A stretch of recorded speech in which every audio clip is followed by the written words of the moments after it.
Um, Hi everyone.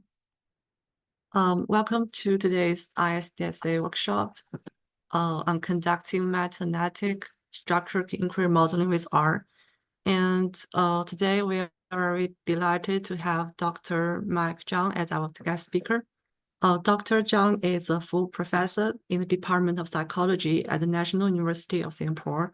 His research focuses on quantitative measures, including structured inquiry modeling, meta-analysis, and multi-level modeling.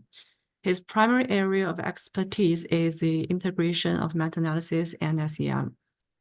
In this workshop, Dr. Cheung will discuss meta-analytic SEM, which is a technique that combines meta-analysis and SEM to synthesize the correlation matrices and fit hypothesized models on the combined correlation matrix.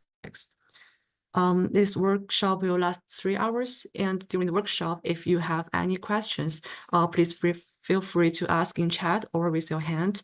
And you can also reach out to me if you have any technical or other problems. And if you don't have any other questions, I'll now pass it over to Dr. Cheung. Thank you, Lingbo. Good morning, good afternoon, good evening. So depending on where you are. And maybe let me share the screen first. Oops. Okay, Lingbo, can you do it? Let me no, I can't. Oh, okay, let me disabled. See. Oh, yeah. Oh, can I try it again now? Okay. Yeah, so. Thanks.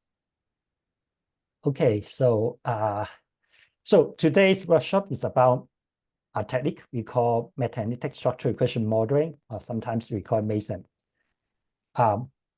So let me thank Lingbo for the introduction. So basically, I'm a quantitative psychologist. I'm interested in methods, especially structural equation model and meta-analysis. And for today's workshop, it's a 3-hour workshop, and all the slides, materials, including the suggested readings, R code, and output are available in this link.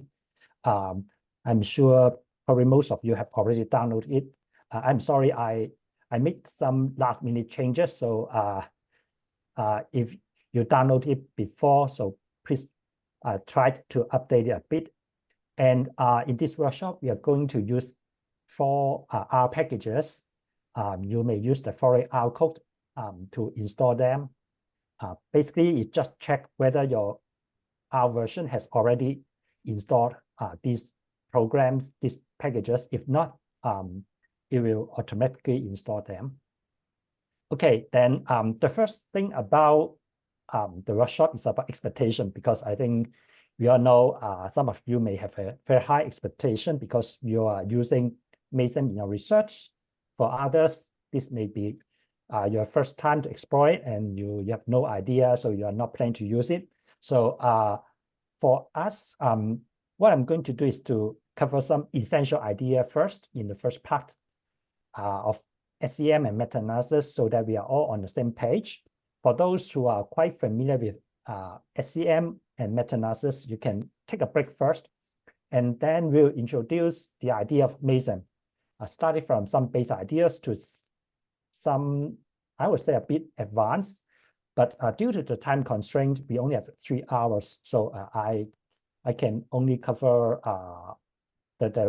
some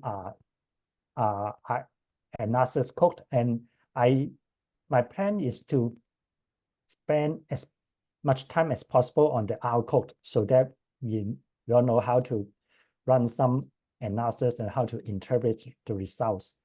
But it's a long way to go if you want to be an expert. For me, I started to work in this area when I was a graduate student. We're talking about 1997, 1999 at that time. And then nowadays, I'm still working on the idea of combining meta-analysis and structural equation model. Okay, so let's start the first part, which is a crash course in SEM. So for those who are already familiar with SEM, then probably you have noticed in the past it's called covariant structure analysis. Sometimes in the very old days, Liswell model, or at my time, I use at the graduate levels, I use EQS because my former supervisors was Peter Banner's students who developed the EQS program. And then at that time, they also have AMOS, M+, there are lots of softwares nowadays. And there are a couple of key ideas about structural equation model. The first one is observed versus latent variables. So this idea is not new to researchers in social sciences, because most of our constructs are unobservable. We can't measure or observe, let's say, love, motivation, depression, stress, intelligence directly. Instead, we try to observe them through some indicators or behaviors. For example, self-reported scores, or to use some behaviors. So we can differentiate these two types of variables. One is latent, the other is observed. And here is a simple examples. We are measuring both physical well-being, for example, which is measured by blood pressure, blood sugar level, and cholesterol levels. At the same time, we also have subjective well-being. Usually we call it satisfaction with life scale, which is about some self-report items. For example, in most ways, my life is close to my ideal. By measuring these scores, the idea is if they are measuring the same construct, then they will be highly correlated. That's the idea of factor analysis and structural equation model. The second idea or key concept in SEM is we can model relationship among the constructs. For example, we can use regression path analysis to hypothesize how the variables are related. The relationships can be quite complicated depending on the models and theories. And the good news is we can represent them by path diagrams. So we can have some visual ideas how the mechanisms look like. And we can also try to evaluate how good the proposed models are by looking at the overall model fit and the individual fit. For example, whether the parameter estimates are statistically significant. And here are some notations. We are going to use them in our analysis. The first one is rectangle, or square, so which represent observed variable. And then we have an ellipse or circles to represent latent variable. And we can also introduce triangles with one inside. It represents either intercept or mean. Okay, so basically we use these three notations to represent our observed latent variables and intercept. And then we can have direct arrows to represent predictions or causes. And then at the same time, we also have double arrows to represent covariances or variances. And if the double arrows applied on the same variables, then they represent variances. So based on just a small set of notation, we can specify lots of models. Okay, for example, we can specify a path analysis model. Basically, there's no latent variables. It's an extension of multiple regression analysis. And the key ideas when we are conducting path analysis, especially with an indirect effect, is to look at the indirect effect and then to construct and test whether significant by the 95% counted interval. One interesting topic in this area is how to derive the standard error or counted interval on the indirect effect, which is the product term between A and B. Okay, so we are not interested in either A or B are significant. We are interested in the product. So there are lots of papers.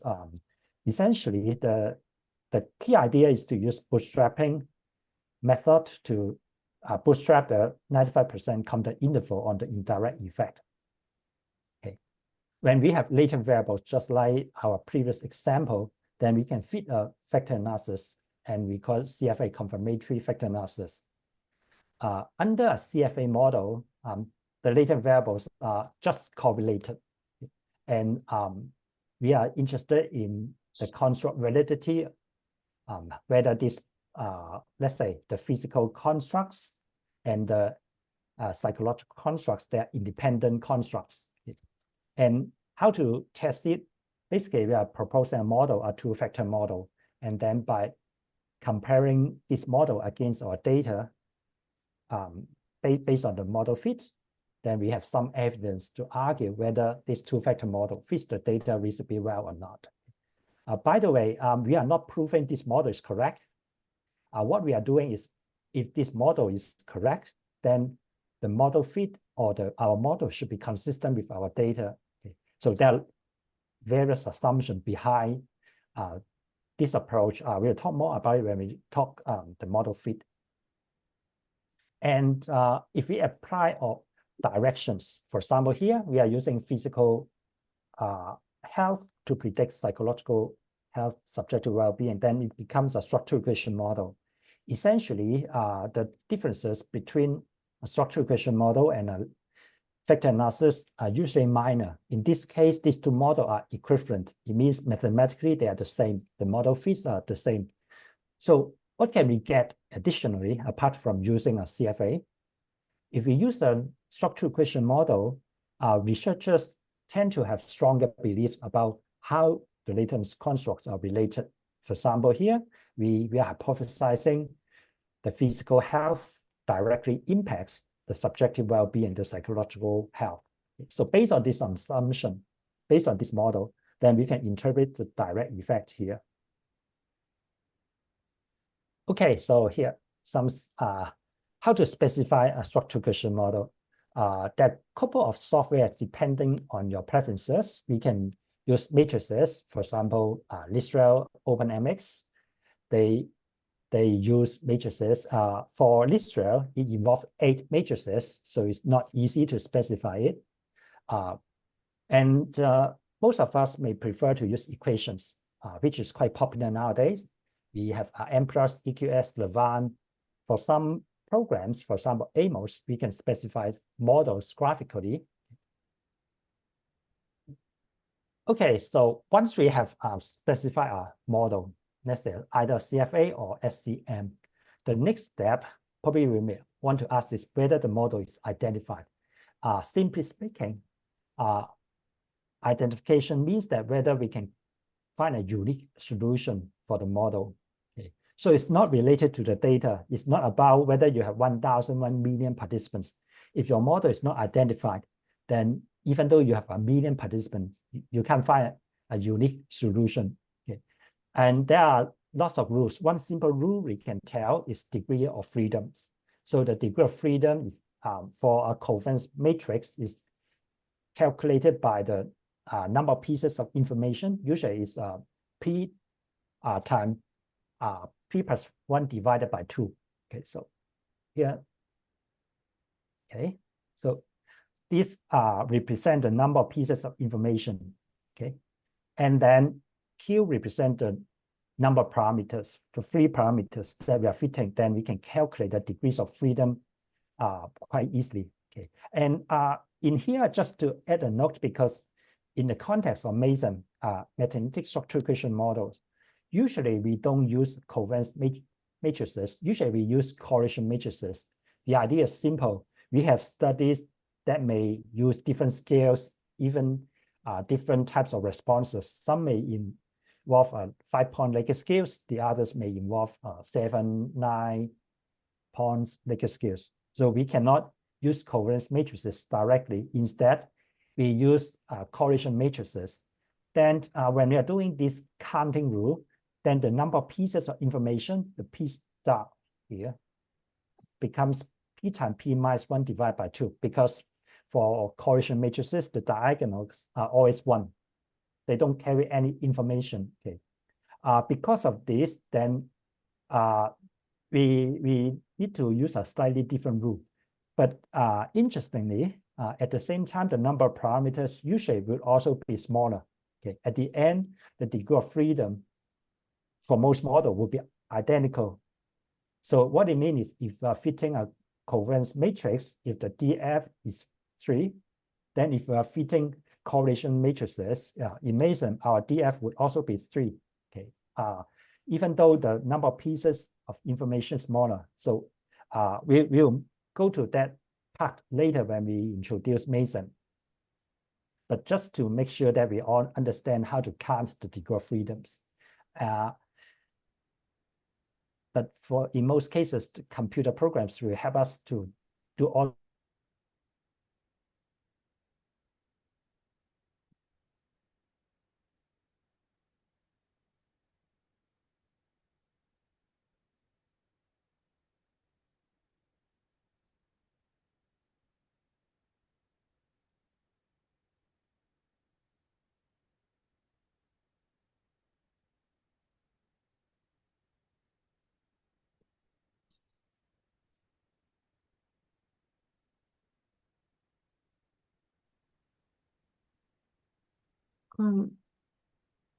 Can anyone hear like the professor clearly now? I cannot hear anything. Yeah, me too.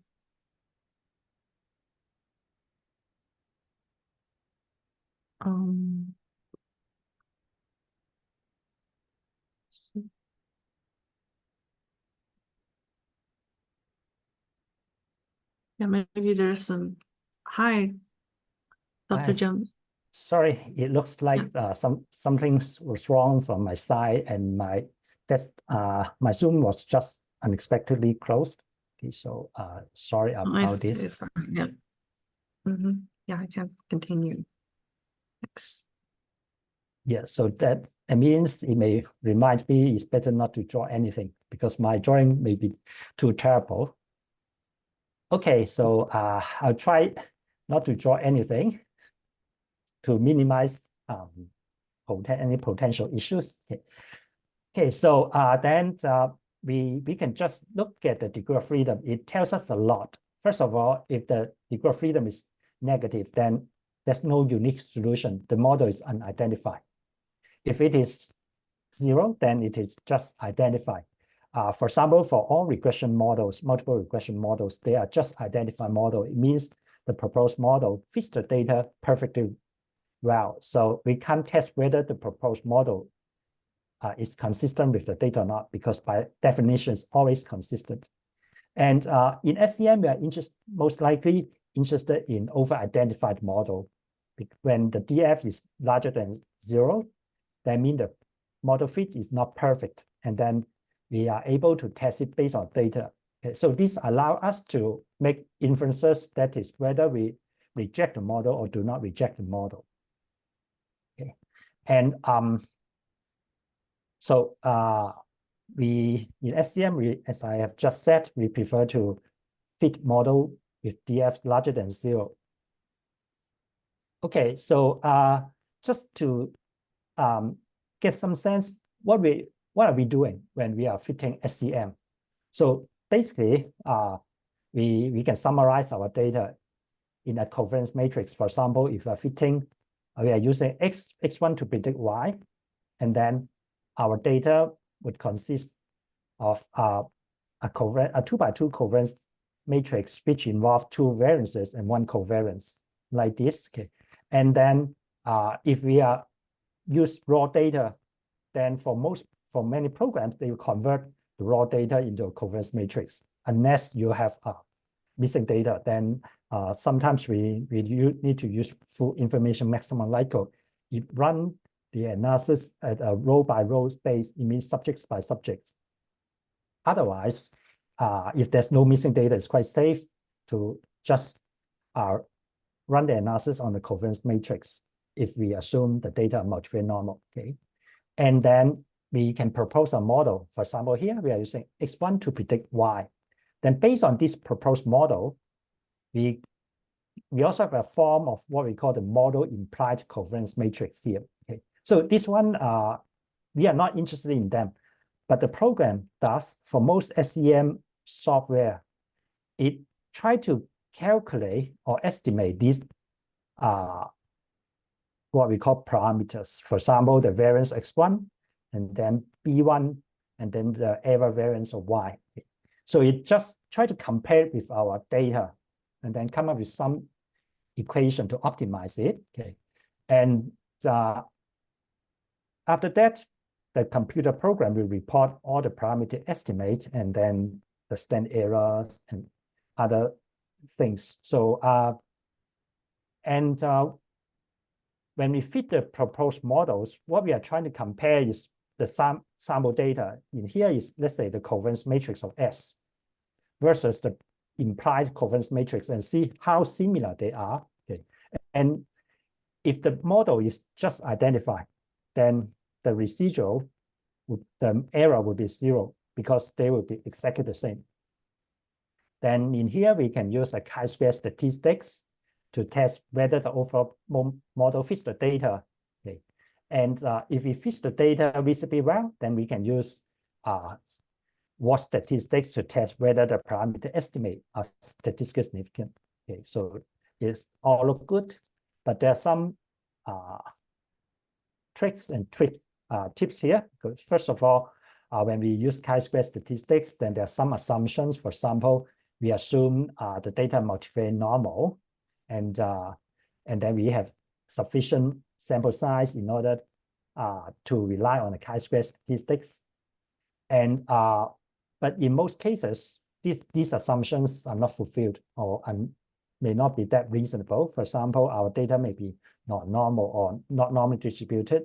Our sample sizes may be quite small. Okay.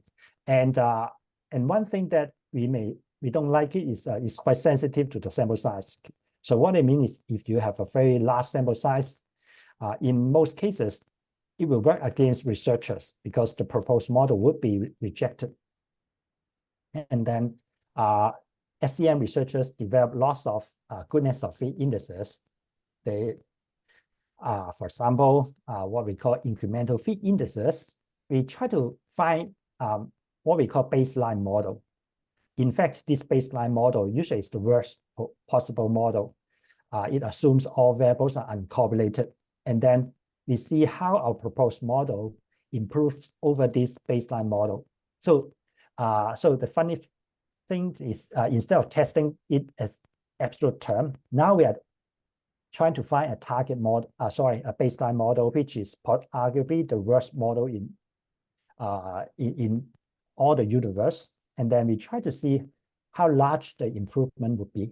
So there are different types of indices. For example, non-fit index, non-fit index CFI. Conventionally, these indices should be at least 0.9, because if it's below 0.9, then our proposed model is not impressive at all. Then there's a different class of goodness of indices. They are called residual based. For example, standardized root mean square residuals. Basically, it's like the standardized errors between models, proposed model, and data. Okay. As a rule of thumb, there's no statistical base, just a rule of thumb. If it's more than 0.05, then it's a reasonable model. And we also have a root mean square error of approximation, another type of residual base. This one is quite popular nowadays because it has some good features. As a rule of thumb, again, usually we use 0.05, 0.08, that kind of range. Okay, so what should we report? So it's hard to tell because different researchers have different preferences. So the rule of thumb is to report more than one. So we may need to report some incremental fit indices, some residual based fit indices, and of course the chi-square statistics. Okay, so I hope I have given enough information and background for you if you are not familiar with SEM. How about meta-analysis? For meta-analysis, we usually have two terms. One type is what we call systematic review. the other is meta-analysis. Usually, when we are doing meta-analysis, we use both terms. So, but they refer to different processes. For systematic review, it's not about statistics. The whole idea is how we extract and find research articles. So we use a systematic way to ensure that we cover enough, we are able to find the literature and try to minimum biases in there's no statistics involved. On the other hand, for meta-analysis, usually we refer to statistical model. Okay. And in the literature, we have some hierarchies about the so-called evidence. Okay, so some of them are more important than others. And usually in this hierarchy, systematic review meta-analysis probably would be on the top because it tries to summarize the evidence in all empirical findings. Okay, then let's look at the fundamental question. Why do we want to conduct meta-analysis? So we all understand there are lots of limitations, problems with our primary studies. So here are some 4 hypothetical studies. They're all measuring the correlations between income and self-esteem. So look, for example, we have sample sizes, the correlation, and then p-values. So depending on whether you're the researchers in study 1, study 2. For example, in study 1, you may argue there's no correlations, or the correlation is not strong enough because it's not significant. On the other hand, if you are the researchers conducting study 2, you may argue there's a strong correlation between income and self-esteem, which is significant. Okay, and we can also see here the evidence or the findings, they don't seem to be consistent. If you are aware of the recent reproducibility research, then you know researchers trying to see whether the findings are consistent. Okay. And there are good reasons why they are not consistent. Okay. For example, their measurement artifacts, their unreliability, their range restrictions, and then sample size also play a very important role. If the sample size is too small, then it's not powerful enough. On the other hand, if the sample size is large enough, then most results or almost all results will be statistically significant unless the population value is really 0. And there are also other problems. For example, questionable research practices. Researchers may run multiple tests and then just report the significant results. Okay. So to us, the fundamental question is, can we trust the published findings? If we don't want to trust them, what are the alternatives? Okay. And meta-analysis can provide some answers. Okay. By the way, meta-analysis, strictly speaking, it cannot correct for publication bias or all of these biases, okay. But it provides some methods for us to test whether there's some systematic bias, for example, publication bias or small studies effect. Okay. And it's probably the best way to help us if we want to summarize the existing research findings. So when we are doing meta-analysis, we would like to draw general conclusions on a particular topic. We'll try to see whether the studies are consistent or inconsistent. Okay. If they're not consistent, we would like to find potential moderators to help us to explain why the studies are not consistent. Finally, we can also look at publication bias. There are some methods to help us to check whether there are potential publication bias. Okay, so if you are going to conduct or to learn meta-analysis, the first thing we need to learn is effect size, because we need an effect size to conduct meta-analysis. But that's not enough. We also need the sampling variances. So, so let's look at it. When we are talking about effect size, there are 3 different aspects. The first one is strength. Okay, so that's obvious. It should tell us how strong or how weak it is. Secondly, direction. Okay, so whether it's positively related or negatively related. Finally, it should be, relatively speaking, independence of sample size. So what it means is, if you have a small sample size, for example, 20 studies versus and other studies with 1,000 participants, we hope the sample, the effect sizes will be more or less comparable. Okay, so based on these ideas, then not all effect sizes should be used in meta-analysis. For example, R squares, delta R squares, eta square, omega squares, we can't use them because they don't carry the direction. So we can't tell whether the variables are positively related or negatively related because they combine the effects from more than one predictor.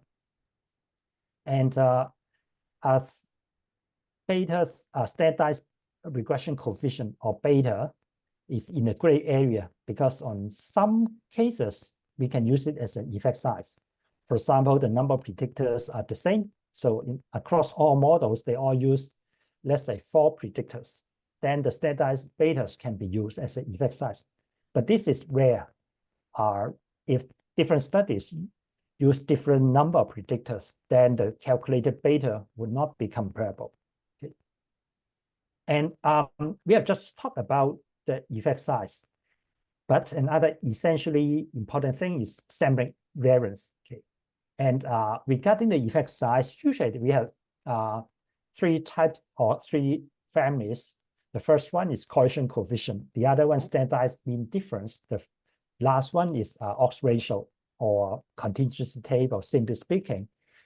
In social sciences, if you're doing experiments, then probably we'll use standardized mean difference or raw mean difference. If you're doing observational studies, then we use correlation coefficient. For odds ratios, it's more popular in medical science. Here's the summary table. Summarizes the effect sizes, the Y, and then the sampling variances. So in meta-analysis, once we have calculated the sampling variances, we consider them as known. Okay, so what it means is, for each study, it contributes 2 pieces of information at least. One is the effect size, for example, the odds ratios. Okay, and then the second piece of information is the variance, the sampling variance of odds ratios. Okay. We can also find the same things on correlation coefficients. We have the correlation coefficient, and at the same time, we also need its sampling variance. Okay.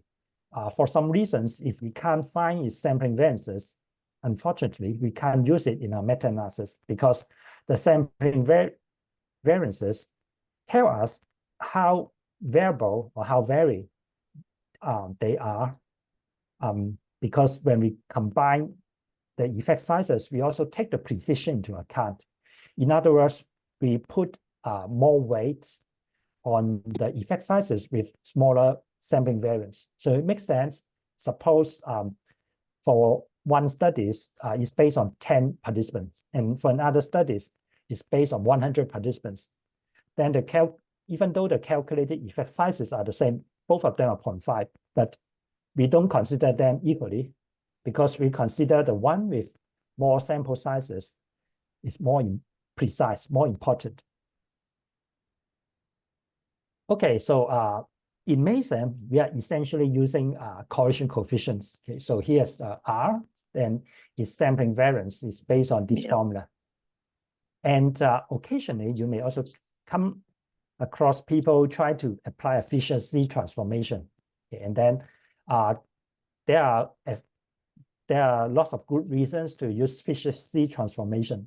First of all, the sampling variance is independent of the effect size because the sampling variance is just based on 1 over n minus 3. So it's independent of R. Okay. So by the way, what's wrong with involving the R in calculating its sampling variance? Okay. If the correlation necessary R is not accurate, instead of 0.2, its actual value is 0.5. Okay. Then its sampling variance would also be incorrect. But for Fisher-Z, there's no problem at all because even though we have an inaccurate Fisher score, but its sampling variance is still correct. Okay, so that's the advantage. But in MASEM, we seldom use Fisher C. Based on simulation studies, correlation coefficients already good enough, and it's much more easier to interpret correlation coefficients instead of Fisher C. So that's why almost all techniques in MASEM, we use correlation matrices instead of Fisher C matrices. Okay, and there are two types of models. One is called fixed effects or common effects model. The other is random effects models. Simply speaking, for the fixed effects model, we assume all studies share the same population values. Okay. And then the observed differences are just due to sampling error. Okay. So it's just like an ANOVA model.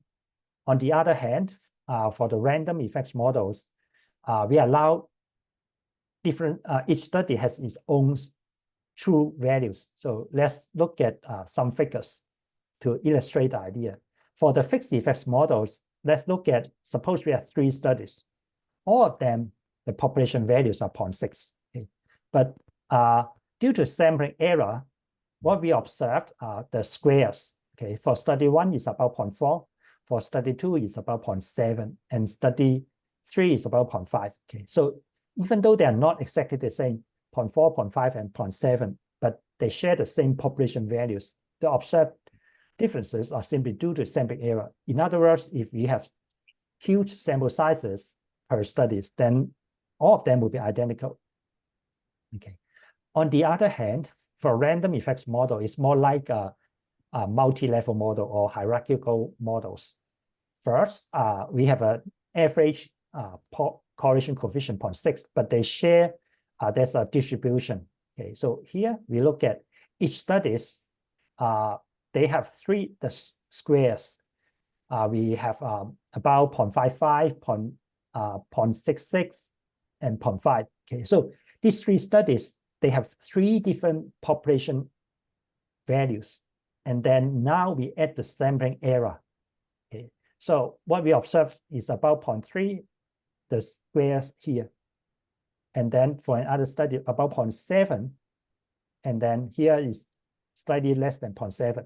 Okay, so when we are fitting a random effects models, then what it means is we also want to estimate this type of heterogeneity, the population variance. Okay, so then this is the tau squares. Okay, so for the tau squares, it indicates the population variance. Okay, and for the tau squares, one issue is it's difficult to look at its value or interpret its values. So that's why sometimes researchers may calculate something like I squares. So for I squares, it's like a ratio. Okay, so usually we prefer to use another formula to look at it. This is the tau squares divided by the tau square plus average sampling variance. So in plain language, it is the ratio between the true variance divided by the total variance. Okay. So in fact, it's almost the same as the ICC intra-class correlation. So it varies from 0. If it is 0, that means there's no between study variance. And the largest is 1. When it is 1, that means there's no sampling error. Okay. And then as a rule of thumb, then we can look at 0.25, 0.5, 0.75 as some possible benchmark. Okay, and one thing we need to bear in mind is for the tau square, we call it an absolute measure because it's really measuring heterogeneity. But the I square, it is a relative measure because it's a ratio. Okay, so it's affected by the sampling error. Okay, so in meta-analysis, apart from getting the average, we also want to get the what we call the 95% confidence interval on the probability estimates. And we can also construct a confidence interval on the tau square if you like. And then you may ask the question, why do we concern about heterogeneity? Heterogeneity basically means not all studies share the same population values. They are not identical. There's a distribution. Okay, so just imagine a case if they are heterogeneous, then it means if the average effect is 0.5, for some studies, the effect is stronger than 0.5. But for other studies, the effect is weaker than 0.5. So that's the concern if you want to talk about the effect. Suppose we are looking at an intervention to help students to learn better. The average effect is 0.3. Okay, if the heterogeneity is so large that some of the studies may even be negative. In other words, for some, if we implement this intervention, most students, they receive about 0.3 in terms of effect. But for some studies or students, it could be 0.5, but for others, it could be 0 or even negative. Okay. So the heterogeneity has some important messages to us when we try to interpret the results, especially if the average effect is quite close to 0. And then if there's a large amount of heterogeneity, then it means many of these effects would be negative. Then the next question is, if there are heterogeneity, what should we do? Usually, we are trying to explore heterogeneity.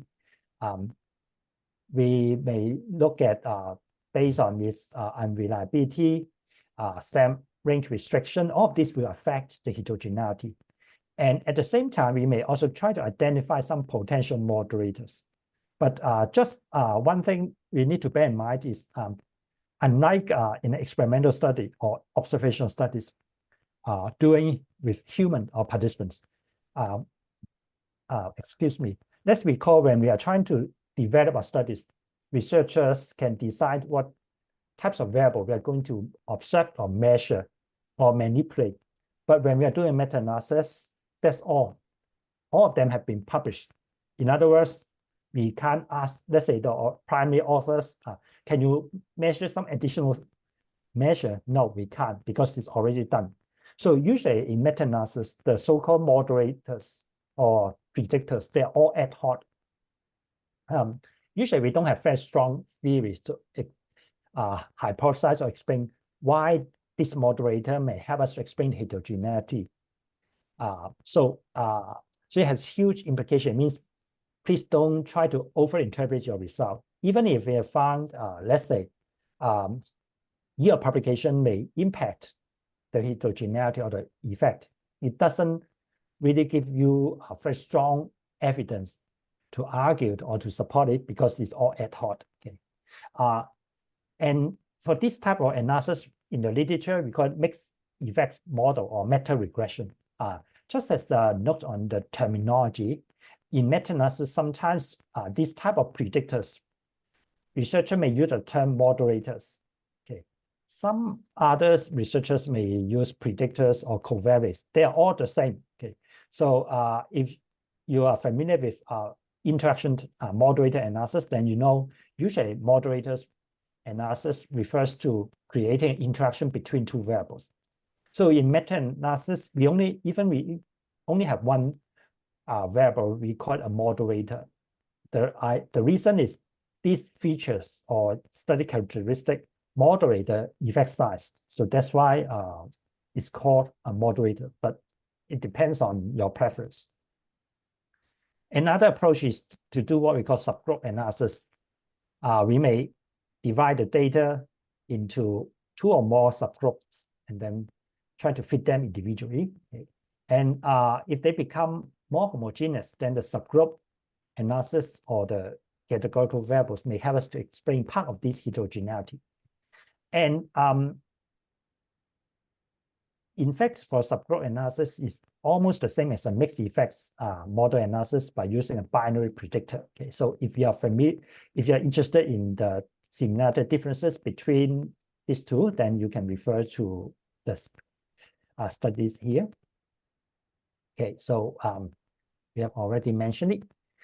Okay, so I'll stop here for a while, and because we have just finished the first half about MASEM, meta-analysis and SCM. So and then in the next section, we're going to move to MASEM. So I would like to see if any of you have any quick questions regarding either SEM or meta-analysis. I have a question regarding so you said that even in one study, like in MASEM that Sorry, can you repeat it? I can't hear it.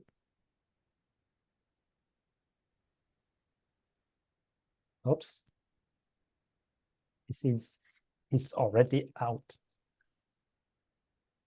Okay, maybe you can ask it later, or could you post it in the chat? Okay, so any other question or?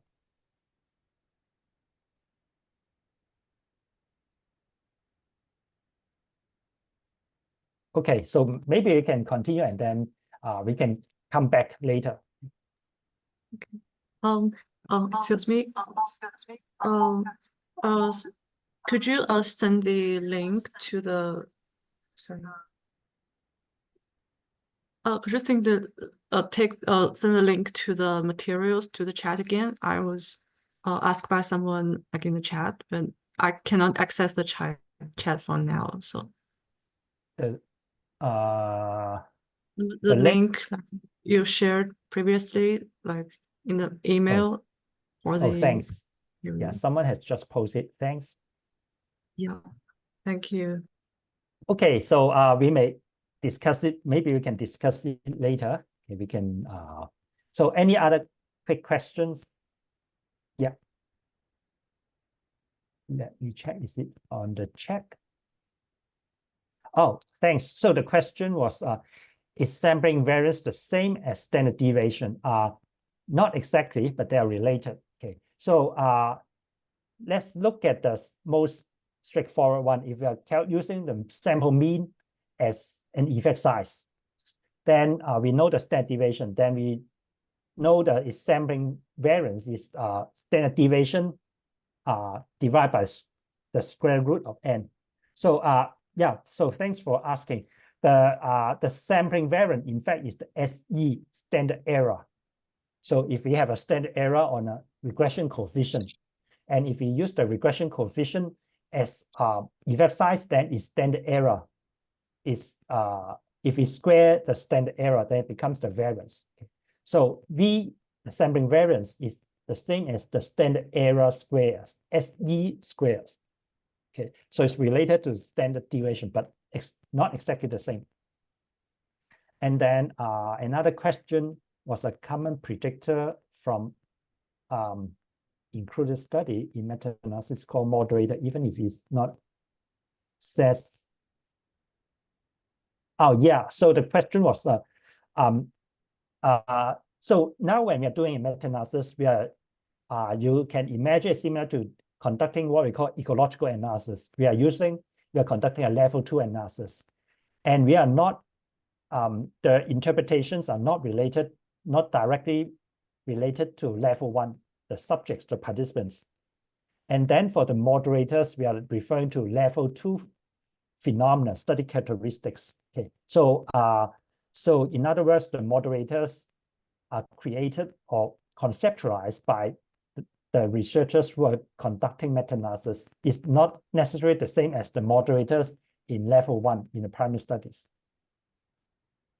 And another question is in subgroup analysis, how can we test whether, for subgroup analysis, we can't test, okay, because if we divide them into 2 subgroups, oh, sorry, let me correct it. For subgroup analysis, we can combine them into one single group, just like the multiple group analysis in SCM. Then we can test its significance. So there's no problem at all. The major assumption for subgroup analysis is for each group, it has its own heterogeneity. So that's the main difference. When we conduct a mixed effect meta-analysis, we assume all groups share the same heterogeneity, the same tau squares. But in a subgroup analysis, for example, we have experimental studies and we have observation studies. These 2 groups may have different heterogeneity. Okay, so that's the main difference. For the other parts, they're identical. Then another question is, which one should we use? When to use fixed effects, random effects? There are lots of debates. simply speaking, currently the default one is to use random effects model. Okay, the main reason is when we are using random effects model, we may generalize our results beyond the studies we use in our meta-analysis. The idea is the studies are randomly sampled, like the level 2. Okay, and then in other words, we are trying to capture its heterogeneity, the tau squares, so we can generalize beyond the studies we have included. On the other hand, for the fixed effects models, there are two different thoughts. The first one is for the fixed effects model, if we assume they share one common effect, okay, so all studies share the same, what we call homogeneity, then we can apply fixed effect model. Secondly, the other second thought, which is different from the first one, is, well, can we apply a fixed effects model even though the studies are not homogeneous? So that's probably the most important question to ask, because we usually don't expect the studies would be homogeneous, would be exactly the same. The answer is yes, we can apply fixed effects model even though the studies are not identical, are not homogeneous. But then the issue is for the fixed effects model, we can only generalize to the studies included. So it's unlike the random effects model. So let's imagine if we have 4 studies, and if we apply a meta-analysis, a fixed effects meta-analysis on these 4 studies, then we can only generalize to the same conditions for these 4 studies. How about the other conditions? We can't. If you want to generate to other conditions, we need to use a random effects models. Okay, so I hope this has already cleared some basic ideas, because when we introduce MASEM, we also it's a hybrid of meta-analysis and structural regression model. So it also shares similar issues. Okay, so thanks for asking questions, because it's very, very important that you ask questions, that I know what you are thinking. Okay, so let's get back to our materials. Let's introduce SC MASEM. Okay, so the idea is simple. So we try to combine the idea of meta-analysis and structural regression model so that we can synthesize structural regression models. Okay, and usually we use correlation matrices, but in some rare cases we may use covariance matrices. For example, if all studies use the same scales, all of them use a 7-point Likert scales, okay, then it makes sense to use covariance matrices. But if they use different measures or different scales, then correlation matrices are the only reasonable way. Okay, and for MASEM, it combines the advantages of meta-analysis and SEM. So so it's a very interesting technique. And then let's look at the benefits. So if you are SEM users, you have never conducted meta-analysis before, then MASEM allows you to integrate findings over several studies. Okay. And then it may test models that hasn't been tested in individual studies. So we'll illustrate this part later. At the same time, we can also use moderators or study characteristics to explain part of the variation on the model. Okay. How about benefits to researchers who are doing meta-analysis? Okay.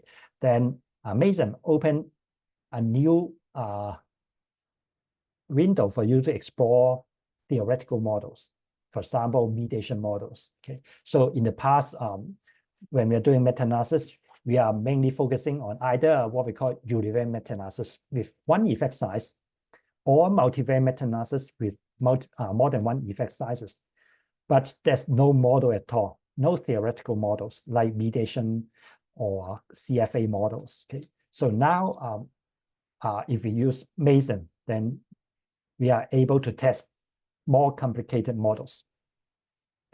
So just similar to what we did in meta-analysis. So let's look at what's wrong with SEM or publications using SEM. There's nothing wrong, but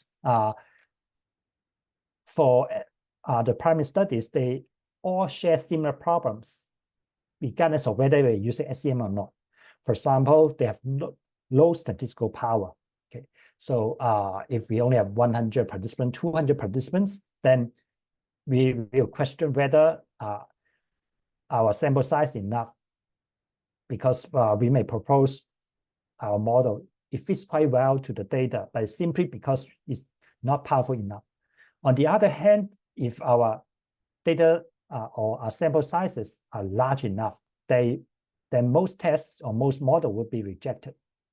And especially to SEM, researchers are quite reluctant to consider alternative models. So probably if you have conducted or fitted SEM before, if your proposed model fits the data very well, you don't want to consider alternative. You just stop there and try to finish your paper and then submit it. And different researchers may fit different models, and it's hard to tell which one is correct. For example, we have 4 variables here. We have 3 different models, and suppose they're all supported by their own data. Then how can we tell which model is correct or better? Okay, and in the literature, there are lots of different names or similar names. For example, we may call meta-analytic path analysis, but meta-analysis or factor analysis.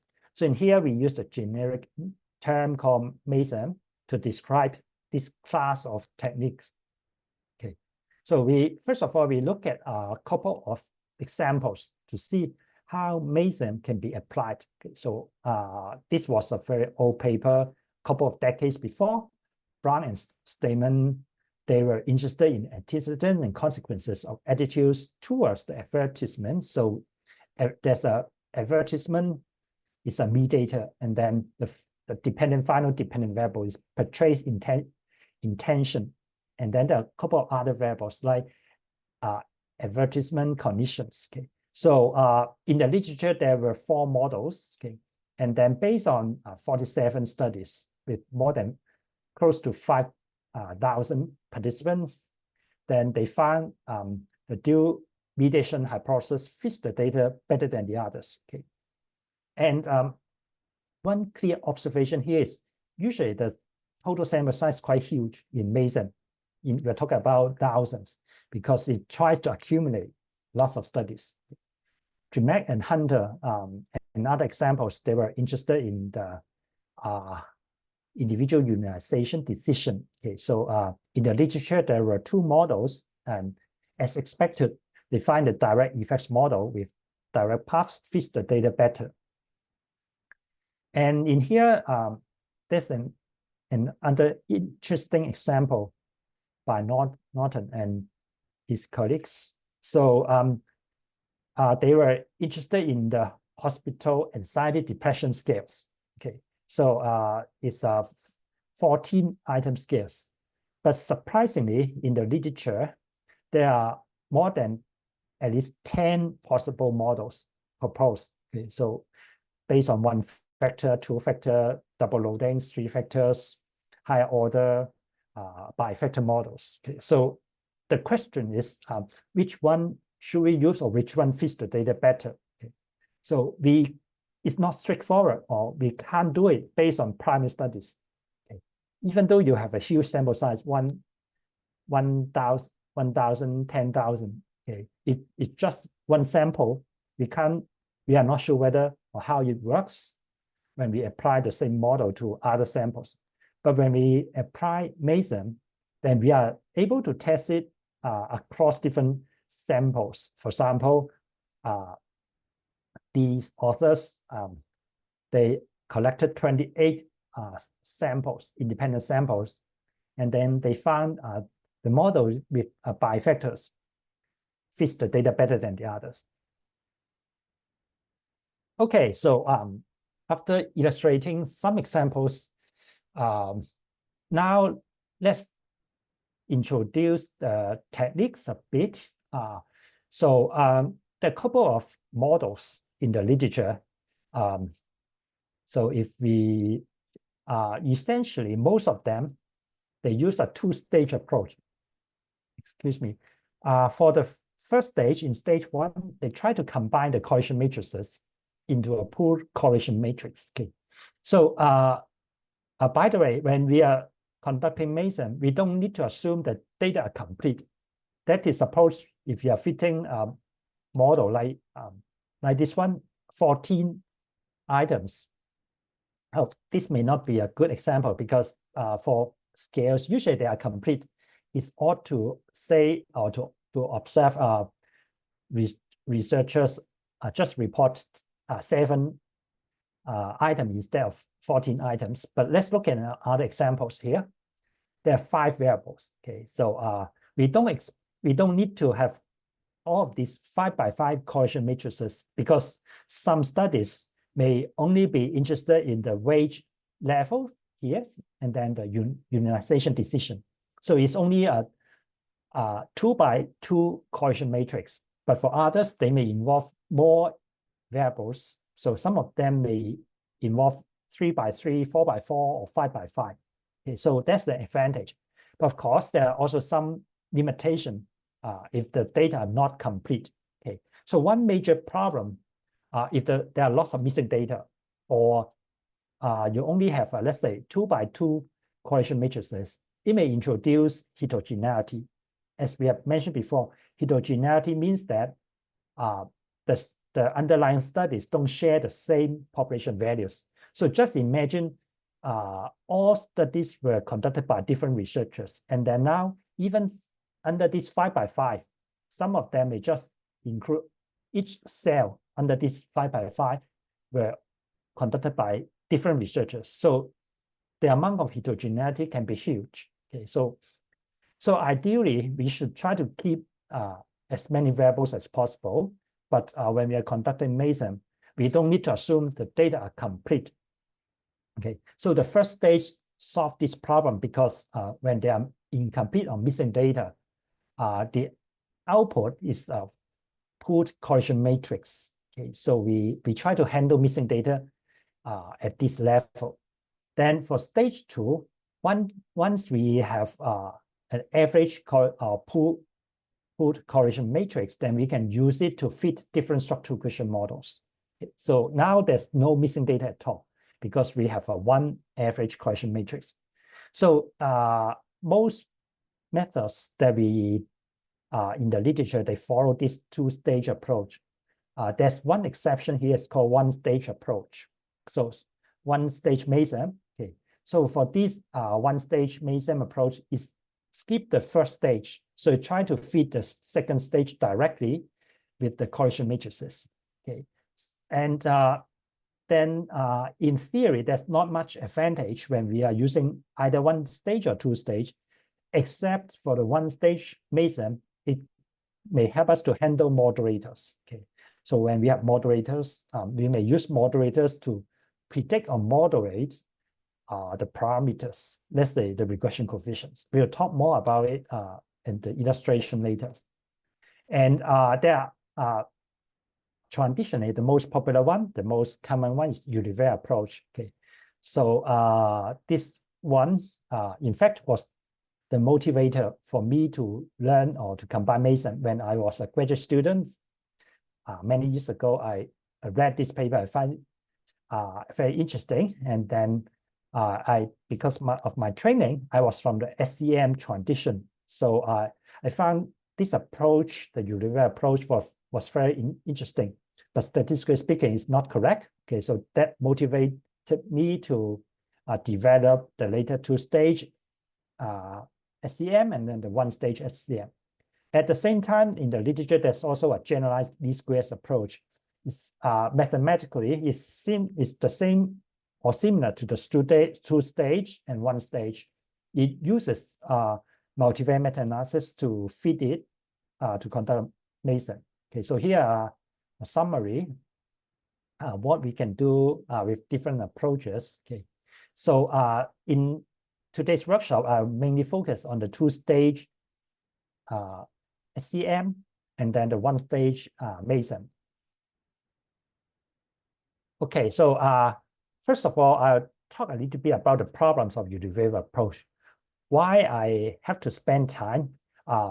So in the literature, especially in IO psychology, industrial and organizational psychology, or management, if you read papers in these areas, more than 90% of MASEM was based on this approach, Universal approach. Okay, because it's very simple and straightforward. And how to do it? First of all, researchers conduct several meta-analysis or multiple meta-analysis based on the correlation coefficients.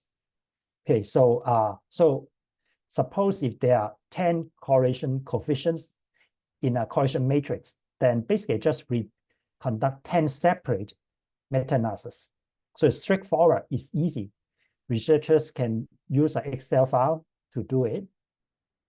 And then when they are missing data, just treat it as a usually pairwise deletion. Okay, then we can come up with an average or pool correlation matrix. Okay, so now researchers use this pool correlation matrix and pretend it as a covariance matrix and use either M plus or Levin to conduct MASEM.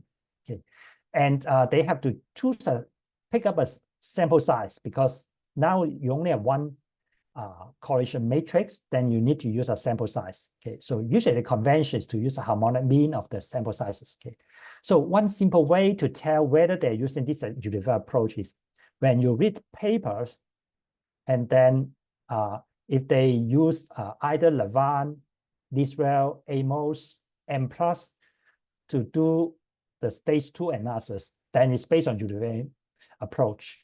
Okay, because for the multivariate approach, or for the 2-stage, 1-stage approach, they can't use Levin, M plus to do it, or Amos. Okay, so a very simple way to test what approach they are using.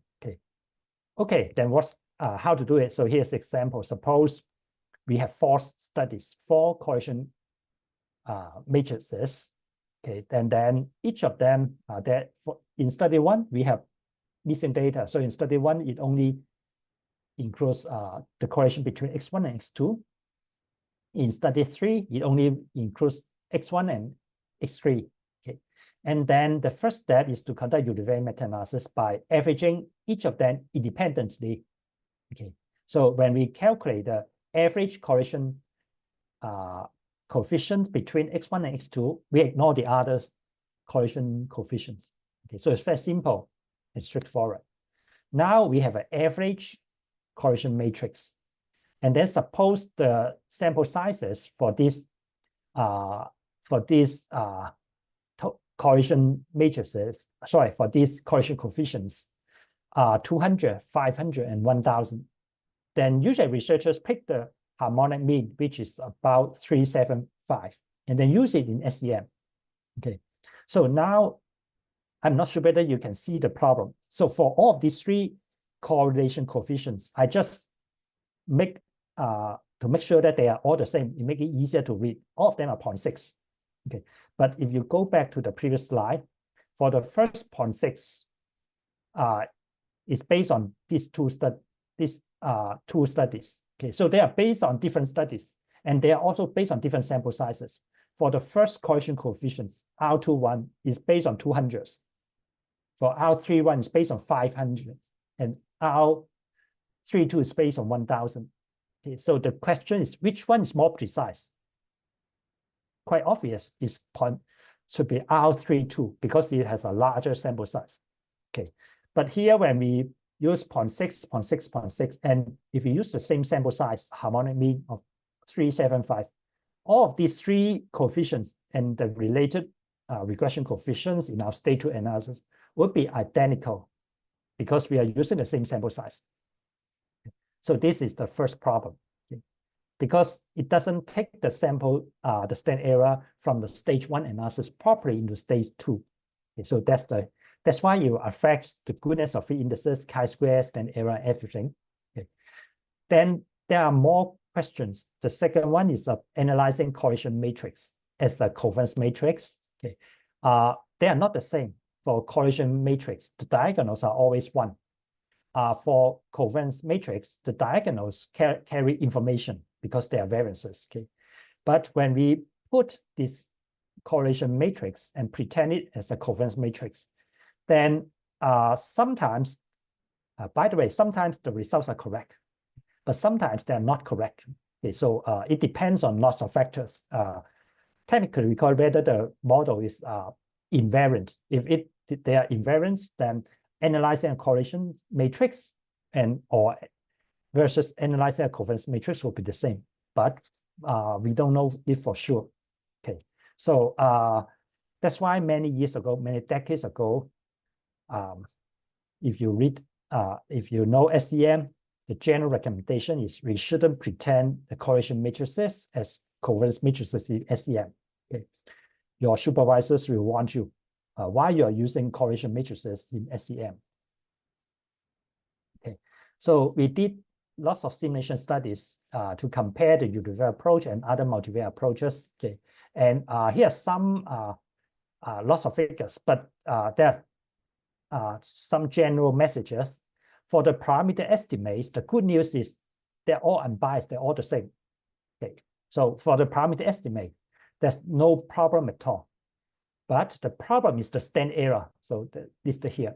Okay, so by the way, if you look at the standard error, let's look at the lines around 0. Okay, so usually we are using plus 10%, minus 10% as a rule of thumb. So you can see the 2 dashed lines here. If they are within the 2 dashed lines, then they are acceptable. If they're either large above or below, then they're problematic. Okay, and when we look at here, we can see a very obvious and clear pattern. One technique, the purple line, is below the 10%, negative 10%. In fact, they could be negative 20, negative 60%. Okay, so this one is the univariate approach. So in other words, the univariate approach tends to underestimate the standard errors. Okay, while the other approaches are quite reasonable. Okay, so for underestimation, what it means is the reported standard errors are too small.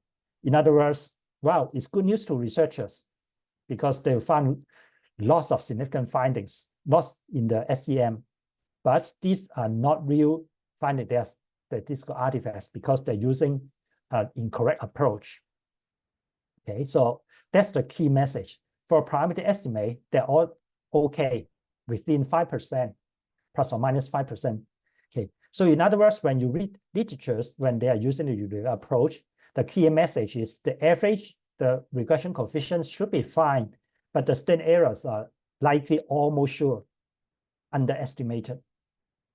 Okay, okay, so then now we can move to multivariate approaches, especially the 2-stage approach and 1-stage approach, based on lots of computer simulations. They have good statistical properties. Okay, and similar to meta-analysis, we also have fixed effects 2-stage approach and random effects 2-stage approach. The fixed effects 2-stage approach, in fact, is a special case of random effects 2-stage approach when the heterogeneity goes to 0. Okay. And again, how to pick which one should we use? By default, we should start with the random effects model. Okay, because we can generalize our findings to a larger population. Okay, so but we'll talk more about this. We also have some we are likely to encounter technical issues with random effects models. The main reason is, let's imagine when we're fitting the fixed effects models, we are only estimating the mean because we assume the variances are all zeros. There's no variances. But when we estimate random effects model, we are also estimating the variances and then covariances. So the number of parameters becomes huge. And at a point, we need lots of studies to support our analysis. Okay. Okay, so for random effects models, as we have said, we try to estimate the average and the heterogeneity. Okay, and in here, there's one thing we also need to remind ourselves: when we are fitting a random effects models, the average, the mean, becomes less important when there's a huge amount of heterogeneity. Because let's say if your mean is 5, but if your standard deviation is 10, then it means your values may vary a lot from 20 to negative some values. Okay? So in other words, the random effects model is still correct, but the average will become less important. Okay. Then when we are using a random effects models, later, in case if there's a large degree of heterogeneity, we tend to add moderators or study characteristics to try to see whether we can explain part of the heterogeneity. So that's why we need to introduce two techniques. One is the two-stage approach. It's mainly for the random effects model. And then the other is the one-stage approach. It allows us to include study characteristics as moderators. Okay. So for the stage one analysis, it's basically what we call a multivariate random effects model. We use it to synthesize correlation matrices. Then in stage two analysis, it's a structural question model. And then we use weighted least square estimation. So if you're familiar with SEM, you'll find it quite comfortable. Okay. Okay, so let's look at a conceptual framework. If you're still confused what we are doing right now, what are the data required? Okay. So suppose we are fitting a model. In here, we are fitting a 5x5 model. In other words, in our conceptualization, we have 5 variables, observed variables. Okay.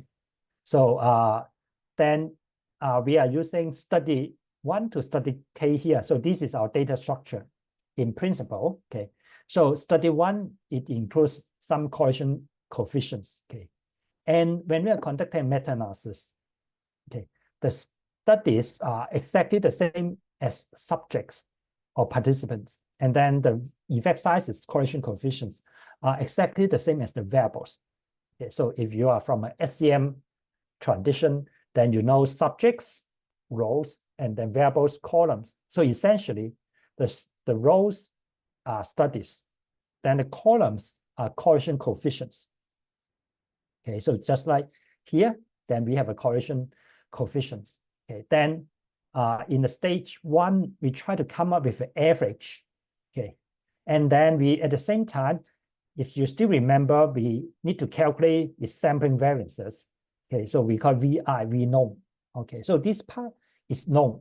In other words, they are not estimating. What we are estimating is the tau squares, the t squares here. It represents the heterogeneity. And at the same time, it comes with a byproduct asymptotic sampling covariance matrix of the pool correlations. So what does it mean? So this ACOV, in fact, is the correlations of this estimated correlation vector. We use it to calculate the standard error. Okay, but for us, in the stage 2 analysis, we need to use it to inform us the precision. As we have mentioned before, what's the problem of the univariate approach here? The problem is we are using a same sample size, 375, for all of these 0.6, 0.6, 0.6. Okay. So in other words, we assume they have the same precision. Okay. So how can we tell that precision is the sampling, the ACOV, the asymptotic sampling covariance matrix. So this matrix represents the precision of this correlation vector. Okay, and then in the stage 2 analysis, we use this average correlation matrix and we fit our proposed model. And now we are using the inverse of this ACOV as the weight matrix. Okay, so this point is crucial. Why the 2-stage or 1-stage SEM are correct, while the univariate approach is not correct, is due to this ACOV. Okay. In the univariate approach, when we use an average correlation matrix and then dump it into M plus or Lavaan or Amos, this program don't know how this 0.6, 0.6, 0.6 are come from. It only recognize the sample size and calculate the precision based on the sample size. Most likely, they will be incorrect.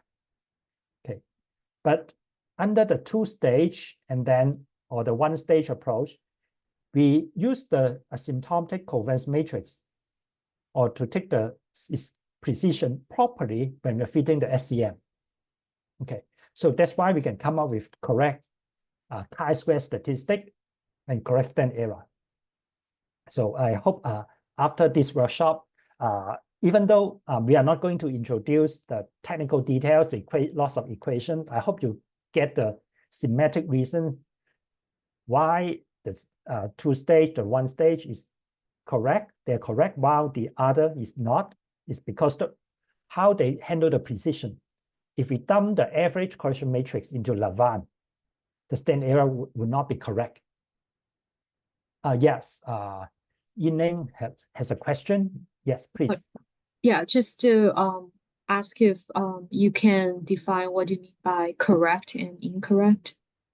Oh, correct versus incorrect. It means in long run, for example, here. So in simulations, we know the population value. We generate artificial data, and then based on 1,000 replications. So the standard error is not correct. It means we are using the standard error to estimate standard deviation based on 1,000 replication. Okay, so then the standard error for the univariate approach tends to be too small. Okay, a simple way to think is if you're conducting a t-test. Okay, so if in your data you have 100 participants, then we know we can calculate standard error based on 100 participants. Then assuming the data are multivariate normal and other assumptions, then we know this standard error will be correct. But now if I ask you, how about if you trick the program, instead of use 100 participants, you put 1,000 as the end, the sample size. Then you know the program will also calculate standard error. It becomes much smaller. It's about the square root of 10 or something. Then now we know the standard error based on 1,000 participants would not be correct. It's too small, okay, because it's based on a smaller sample size. So the same thing here, because in the univariate approach, it doesn't take the standard error, the precision from the stage one analysis properly. It just uses one single sample size and use it to fit SEM. So that's why it tends to be too small. Okay, so based on, it's not one study. I think we have carried and published several papers and using the univariate approach. And our code, the sample codes are also attached in the OSF. I think I invite people who are in quant, who are doing quantitative methods, can try to replicate and see whether this is correct. So we are trying to use simulation to verify whether to calculate the standard error would be similar to the actual standard deviation of the parameter estimate. If they're similar, then the results are correct, unbiased. If they are very different, then they're incorrect. Thanks for raising this question. Okay, so so just a quick equation here. So if we use a random effects model to conduct the first stage, then on the left-hand side, we have the correlation coefficients.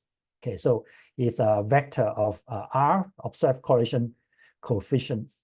And then we have an average population correlation vector, which represent the average. And then we have a UI, which represent the random effects.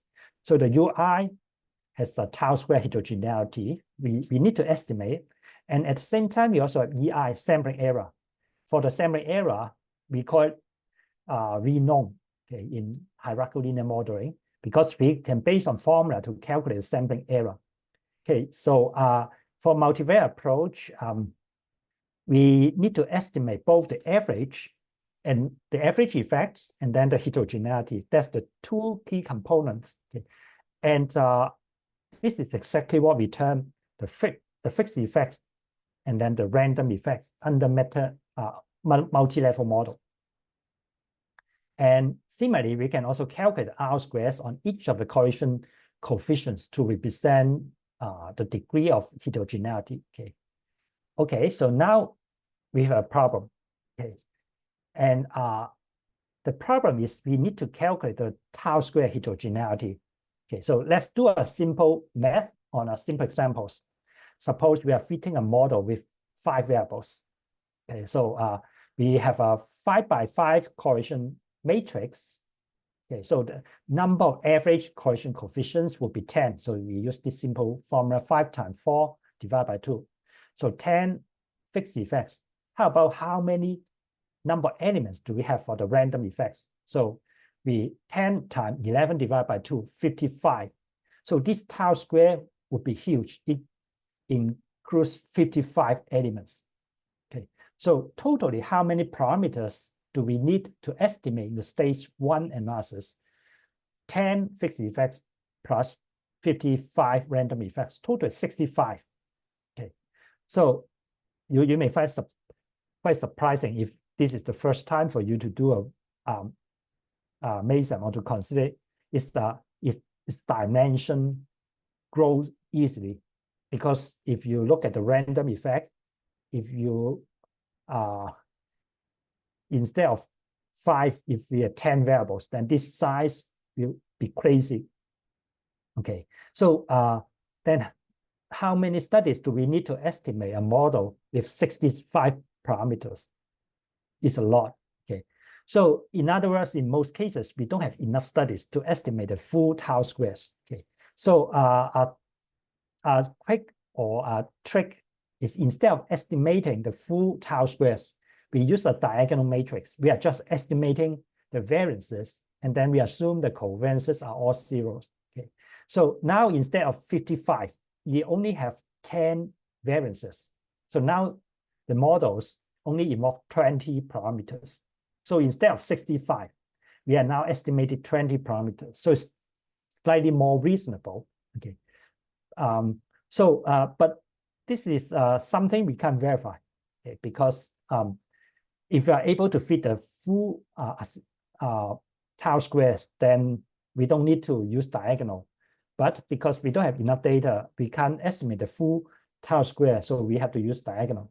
But luckily, based on a few, not a lot, 1 or 2 simulation studies, we found this approach seems reasonable, even though in the simulation settings, we use, let's say the correlation is 0.3. So it means they're covariances, and we force the covariances to be 0. The model seems to perform reasonably well. So it seems that this may not be a huge issue. Okay.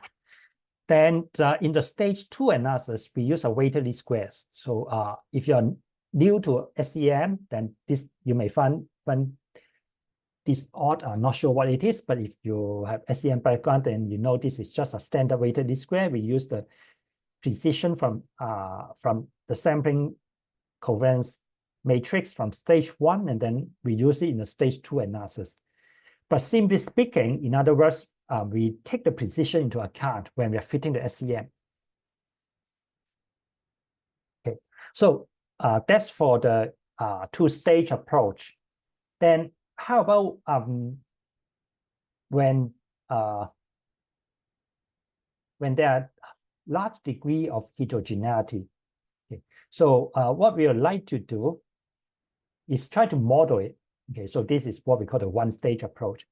The model is a bit complicated, and just use a conceptual framework to look at it. So now suppose we are fitting this model with strength and work frame conflict. So the authors measure it at time 1 and time 2. So it's a simple cross-leg model. Okay, so now in this model, an obvious moderator or predictor is time lag, because based on our common sense, when the time lag becomes longer and longer, then the correlation between time 1 and time 2 should become weaker and weaker. Okay, so it means if we measure these 2 constructs in 1 week versus 1 month or 1 year, then we may expect the strength, the time lag may help us to model it. So in other words, we may hypothesize or to use time lag to predict these coefficients. Okay, so how to do it? So just look at an example. So suppose we are interested in the regression coefficients from work family conflicts to work family conflict here, this one, W to W. Okay, so in our model we can add time lag in terms of weeks as a predictor to predict it.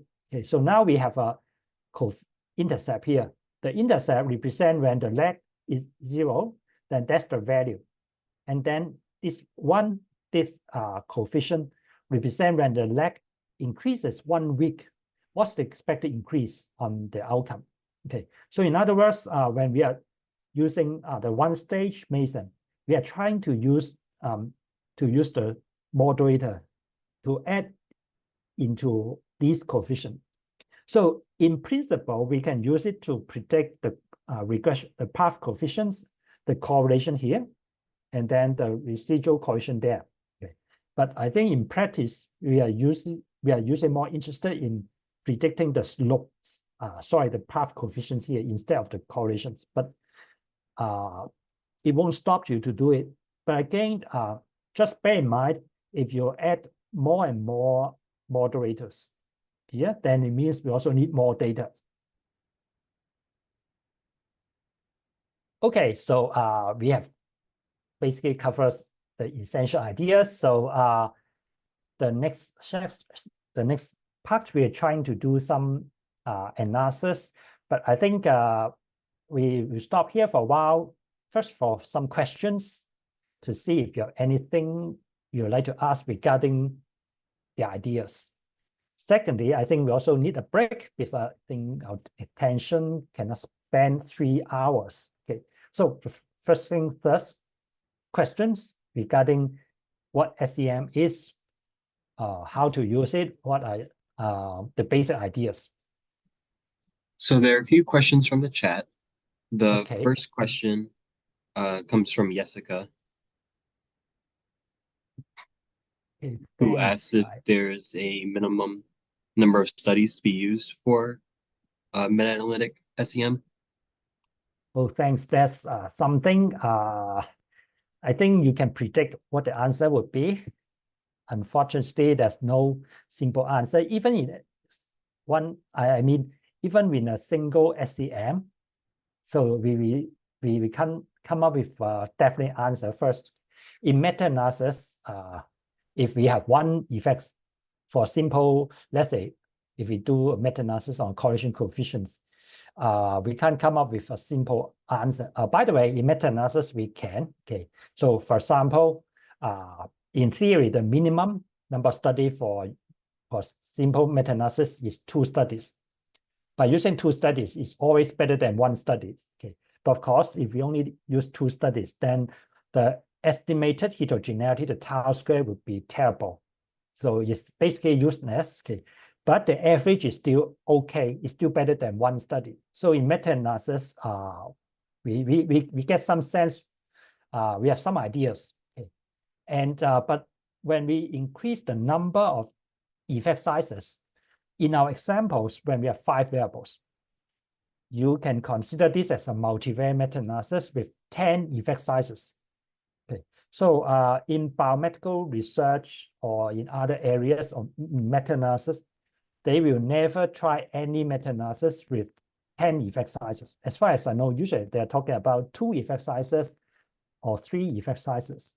They rarely have 10. But in MASEM, you won't be surprised. Sometimes you see researchers try to fit 10. I've seen people trying to fit 20 variables. With 20 variables, then the number of effect sizes will be 20 times 21 times 19 divided by 2. So it means 190 effect sizes. Okay. So simply speaking, instead of asking what's the reasonable effect sizes, I would say try to fit a reasonable model.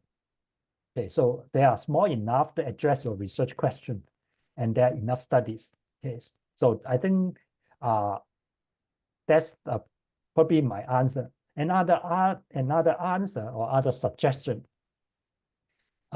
is to try to see what have been used in your field. Okay, so it's mainly for the research, for the reviewers, because if similar sample sizes have been used in your field, it's easier to justify and defend your choice. Okay, so another way is you can do your own simulation. I think probably that's the best way to do it, to justify it. Okay, it means based on, let's say, if you're fitting a 5x5 model or 10x10 models, then you can use your estimated model, the coefficients, and then plug into the population and generate new sets of data multiple times. So that's why you can ask people who are doing quantitative psychology, they know how to do simulation. Then based on it, then they can verify whether the number of study would be stable enough. If yes, then definitely that would be the best answer, because I think no one will reject your solution if you have a simulation study. Thanks. Okay, so there are others. Let me try to prefer. Next. The Next other is one, Amen, who asks about why do we need the full t-squared? Can we assume that samples are independent? Oh, yeah, thanks. So it's that's an empirical question. So if we assume, okay, so maybe I need to clarify a bit. What's the meaning of the sampling? The covariances or correlations in the tau squares. It represents the true correlation. So let's imagine we have 3 or 4 variables. Okay, so the tau squares represent in the population level that sample size is infinity, the sampling error free. Okay. At that level, would the correlation coefficients 1, 2 be correlated with correlation 1, 3? So this is an empirical question. Okay. We don't know because they can be positively correlated. They can be negatively correlated or uncorrelated. No one knows. Just like if we randomly picked 2 variables, would they be negatively correlated, positively correlated, or uncorrelated? So if you are asking an empirical question, that ideally we should fit a model that allow us to allow these population correlations to be correlated. Why? Because let's imagine if they're highly correlated. If we force them to be uncorrelated, then our model is misspecified. It's not correct. Then our standard error and all statistics would be messed up. And the bad news is we don't know. We can't tell for sure because we are not able to tell, and we don't have enough data. But the lucky thing is, so far, I think we don't have any evidence to suggest that the parameters or the coefficients, the correlation coefficients, will be highly correlated in the population level. And so far, I think what we can do is we just assume they're uncorrelated in order to answer our question. But maybe in the future, we need to spend more research to look at this issue more carefully. I hope can partially answer your question. So, so the next question is the diagonal matrix approach means only one predicted outcome is estimated at time up. So no, it's not related to whether one of them is estimated at time. Just a reply to Amen. It's about whether we assume at the population level, the population correlations are correlated or not. To me, yes, this is a reasonable assumption. Without this assumption, basically, we can't fit models. By the way, as one key point, as I have mentioned before, is it depends on the complexity of models. Okay, if you have, let's say, 2, 3 variables, then it's fine to assume they're all correlated. We should have enough data. But if you are trying to fit a model with 10 by 10, then it's almost impossible. Okay, so the next question is the moderator you just talked. Is there something in the theoretical path model or something post hoc, like study characteristic? Is the second one is post hoc. Okay, so as I said, almost all study characteristics or moderators in meta-analysis are post hoc. Okay, because for meta-analysis, we are analyzing someone's studies. The primary researchers have already done their share. They have conceptualized everything about individual subjects. But when we are doing meta-analysis, we are trying to conceptualize studies, not subjects. Okay, so we rely on the primary researchers to report the characteristics. Okay, so all of them as ad hoc. And I think this is also something missing in the literature. especially how to form a good models about moderators. Because most of us, including myself, was trained as a psychologist. Okay, so we understand, we know how to formulate models for individuals, for participants. We don't know how to formulate models for studies for level 2. Okay. So in meta-analysis, we probably need to know more or try to think it differently, probably to borrow ideas from sociology or some disciplines. They are doing macro analysis or ecological analysis, like using companies as unit instead of individuals. Okay, so this helps us to build model or conceptualize model at the studies level. Okay, then the last one is how is MCR, MAR conceptualized differently? Yeah, so in MASEM, when we use the one stage, we are using full information maximum likelihood to do the estimation. So if you're familiar with SEM, then you know the assumptions MAR, we say random. Okay. So if you use the univariate approach, you use list-wise deletion, pair-wise deletion, then it assumes MCR. Yeah, so that's another advantage of using a two-stage or one-stage approach, because it uses full information maximum likelihood. Okay. Oh, thanks for the great questions. Any other questions? Anything you'd like to ask?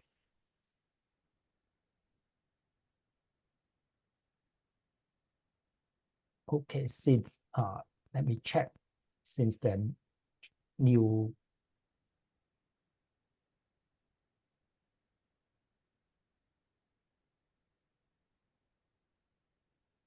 Okay, so one suggestion is yeah, so in a univariate meta-analysis, then there's some power analysis to calculate potential power when we conduct meta-analysis or moderate analysis. Okay. And I have no idea how this can be generalized or easily be generalized to MASEM. Okay. As a simple way to think is in these papers, they're trying to address one effect size. So in MASEM, as I said, we are analyzing P times P minus 1 divided by 2 effect sizes. It can easily go up to 20, 30, or 50. So, so I think this is a good research topic if you want to do how to suggest or find ways to see are there any way to calculate the same number of studies required. First one. Secondly, how to justify the power for your MASEM. I think that would be very helpful. And then the last one, when we fit SEM in the two-stage SEM, I'm assuming you have to use covariance-based SEM. No, in this case, we have to use a correlation-based, okay, because in the stage 1 analysis, we need to average the correlation matrices. And then the asymptotic covariance matrix is based on the correlation matrix. Okay, so that's also the reason why I can't use Lavaan or M+ to do the stage 2 analysis, because in Lavaan M+, you may probably can handle weighted least square with covariance matrix, but they cannot handle correlation matrix. That's in the R package that I'm going to demonstrate. I use the OpenMX, which is very flexible, so it can be used to conduct a weighted least square based on correlation matrix instead of covariance matrix. Okay, so any other questions? We can talk more about it later. I think when we do the R analysis, probably will come up with more questions. Okay, so let's have a break first. Let's come back 5 minutes later. So now it's 44. So let's come back 49. So I think we all deserve a break and also a cup of tea, whatever. Okay, see you in 5 minutes.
Okay, let's get back to our workshop.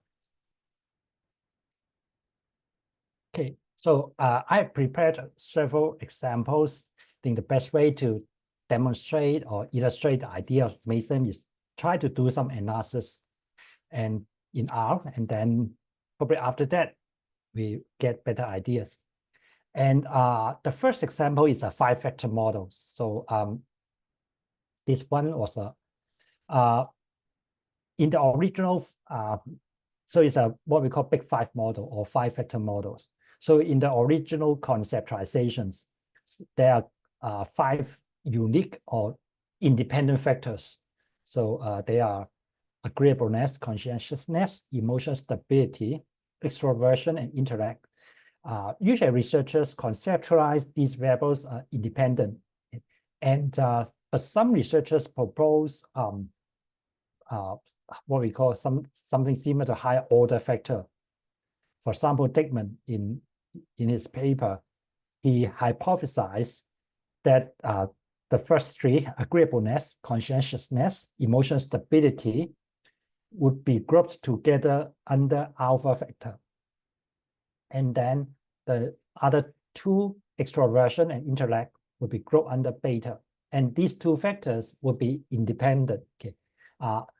Just bear in mind, our data are based on the scale level. So that is for each study, there are 5x5 correlation matrix. So we are not testing the individual items. We are not testing whether there are 5 factors. Instead, in this case, we are testing whether there are 2 factors.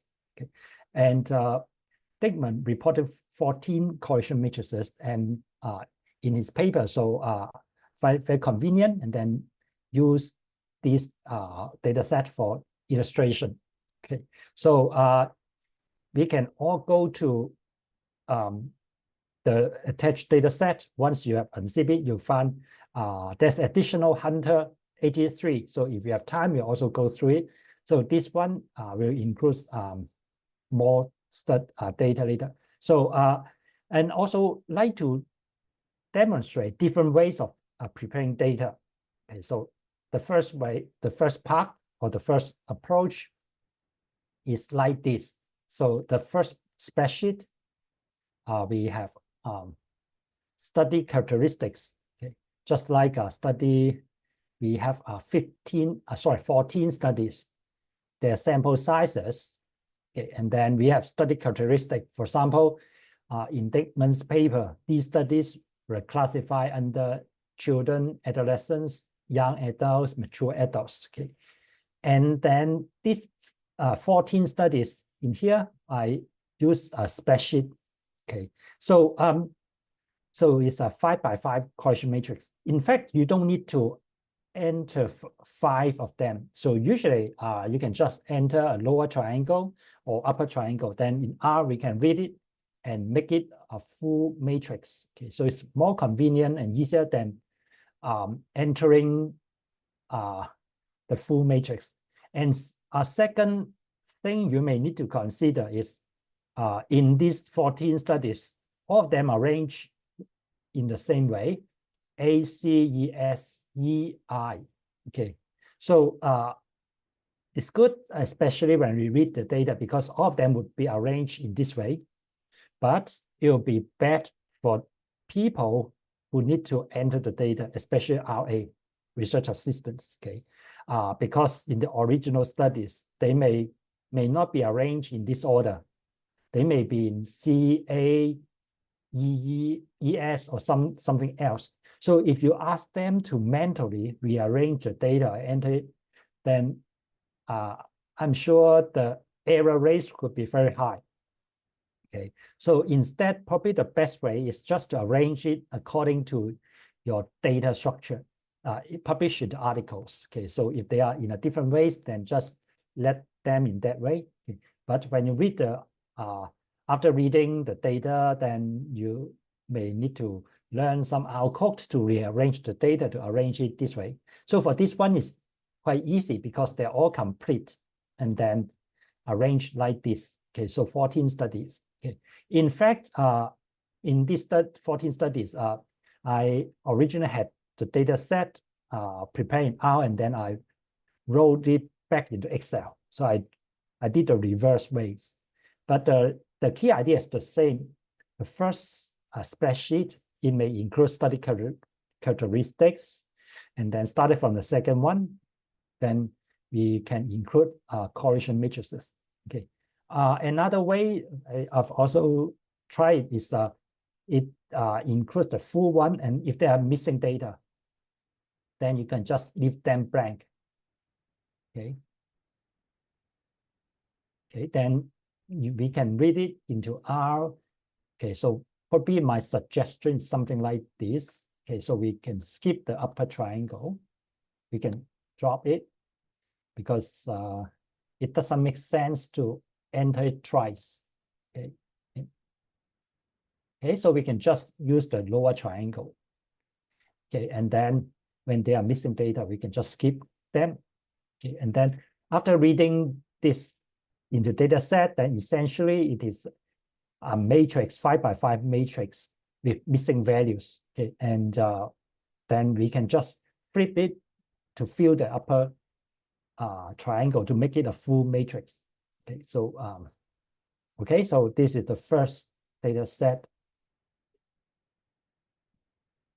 So let's start our R. So all the R code in here, so we can start it.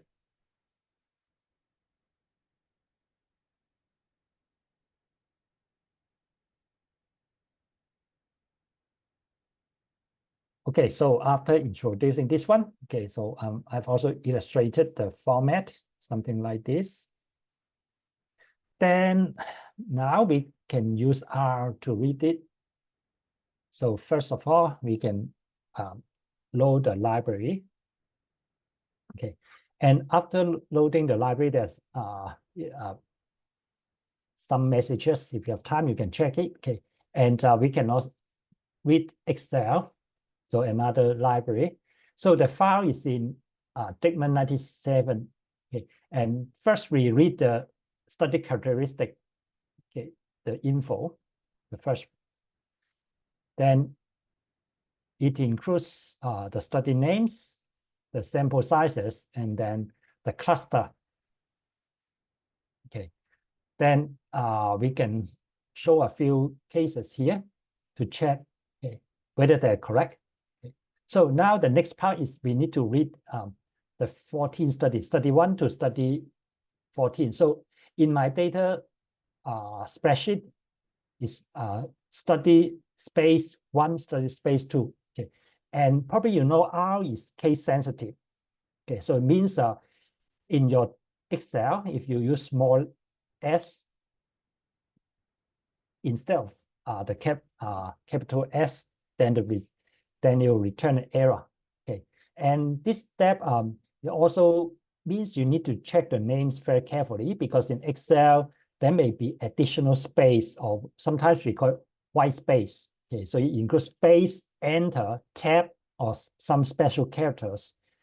They are not visual to us, but it may contaminate your data, making it difficult for you to read. Okay, so so in my data, I have arranged everything started from study 1 to study 14, and all of them are in the same format. Okay, so remember, if I change it to another small s or with additional space, then you mess up the whole thing.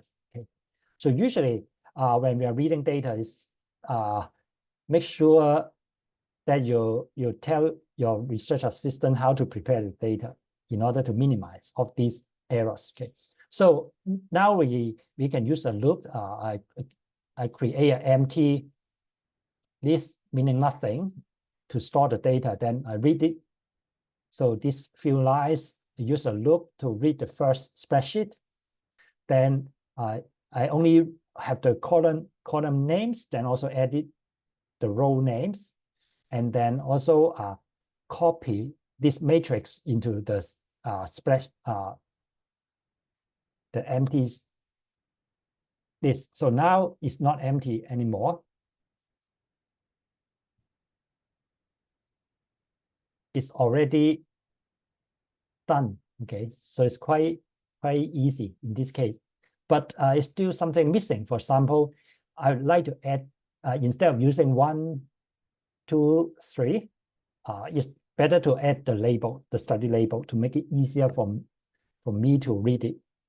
So for example, now I can have the study 1, statement 1, statement 2. Okay, so this is optional, but I find it quite useful, especially if you want to check the data and make sure there's no error. Because if you are a list of 1 to 14, it's difficult to match which one is which. But if I have the names, then make it easier for me to refer to the original data. Okay, so if you are super careful, you want to make sure they're correct, then one approach is you can also write this back into Excel. Okay, and then in Excel, you can compare to Excels if you're familiar with the spreadsheet to make sure there's no error introduced when you're reading the data. Okay, so now essentially we have the correlation matrices. The next step, we need to get the sample sizes. Okay, so these are the two elements. First, correlation matrix. Second, sample size. Okay, so we have the sample size study, and so just to make it easier, I call it statement 7.n. Okay, so it's a vector of 14 studies. Okay, so that's all. But we also have a study characteristic, the cluster. Then we can also get it, and later we can use it. Okay, and before conducting any analysis, my suggestion is to check the data first. There are two. The first one is to check pattern.na to check the missing data pattern. So this one is quite odd in a sense. We are checking the missing data pattern, but the show NA, for some reason, I don't want to show the missing data, okay, because I want to display the data that are present instead of missing, but it has a bad name, pattern.na. So that's why usually when I use it, pattern.na, at the same time it show NA equals 4. So what it reports is the elements, the number of various studies in the diagonals. We have 14 studies, and then for each correlation, the correlation between C and A, the correlation between E and S. So all of them are 40. It makes sense because we don't have missing data. So later we'll demonstrate cases with missing data. Okay. Then similarly, we can also calculate the sample sizes, the total sample sizes, the cumulative sample sizes, 4496. Okay.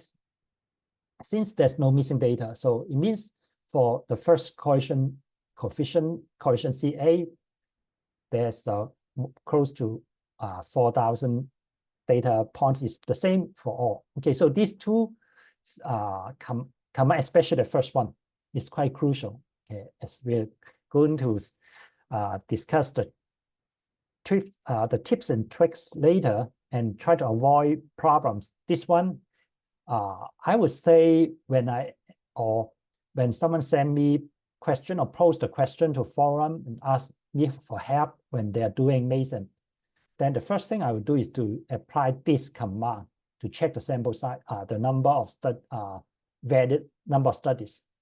I would say almost 50 or 60% of the problems can be easily solved with this one. The answer is there's no enough data. Some of them are 0. There's no study at all. How can you conduct meta-analysis with no studies? But researchers sometimes are too brave. They will try to fit a 20 by 20 matrix, even though they don't have study at all. And they are not aware that they don't have data.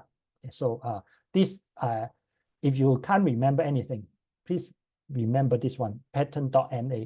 It will help you in the future. Okay, then now we can propose some model.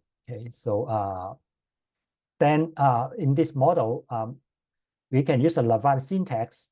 Okay, so the Lavant syntax is this notation equal, and then a tilde notation. In plain language, it means alpha on the left-hand side is measured by A, C, and ES. Okay, so in other words, alpha is the latent factor, which is defined by 3 indicators A, C, and ES. Similarly, beta is another latent factor which is defined by E and I. Okay, and then we allow alpha and beta are correlated. Okay, so this is a Lavant syntax. It's a subset of Lavant syntax. Not all Lavant syntax can be used because in MASEM, some syntax doesn't make sense. For example, categorical variables that's not allowed in MASEM. So there's no, it doesn't understand the categorical data analysis part. Okay, and then we can, I've also created a function called just plot. Okay, so it translates and convert this string, Lavant syntax, and check and print the model. So it's very useful, especially if you want to check what you're trying to fit. Okay, so it shows a 2-factor model, alpha, beta, they're correlated with 5 indicator. Okay, and in the MetaSem, the package, it only understands a model, what we call RAM model. So it's it uses 3 different matrices. Okay, so oops, sorry. Okay, so you only understand the RAM specification. So if you have time, then you can check it. And usually researchers, users don't need to understand the RAM syntax, but I would strongly recommend you to understand a bit, especially the A matrix, because it can avoid lots of errors. Okay, how to create a RAM matrix? So there's a Lavant to RAM command. So you use the Lavant syntax and then convert it into RAM model. Okay, but one important thing you need to make sure is in your data, for example,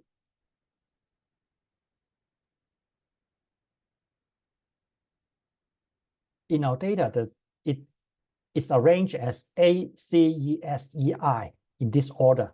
Okay, so but when we generate the RAM syntax, it may not be in this order.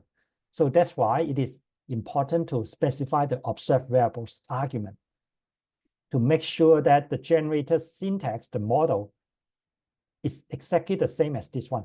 Okay, so this would again minimize lots of error. Okay, and sometimes, unfortunately, it may not result as an error. It may just continue to run the analysis, but incorrectly. So one simple way for me is every time when I generate the syntax, I will just copy this order back into here to make sure they are in the same order. Okay, then we have a RAM model. So the RAM model, basically, it involves 3 matrices or 4, the mean. Okay? So in here, the mean is not used at all. So the A matrix represents the direct path, the regression coefficients. So how to read it? The column represents the IV independent variables, and then the row represents the DV. So that's why here represent the effect from alpha to A. So I use the M plus notation. So in M plus, it uses the on notation. Y on X, it means we use X to predict Y. Okay, so A on alpha, it means alpha to predict A. Okay, and then there's also the first one is the starting values. So probably you know for SCM, it uses the starting value as initial values and try to optimize it. So usually they're not critical.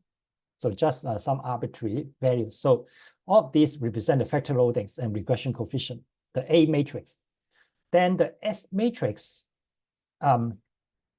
represent the double arrows, either variances or covariances.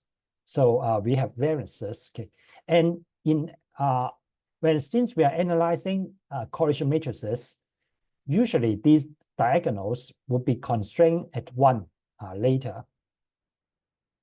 Then we also have a F matrix. sometimes we call filter matrix.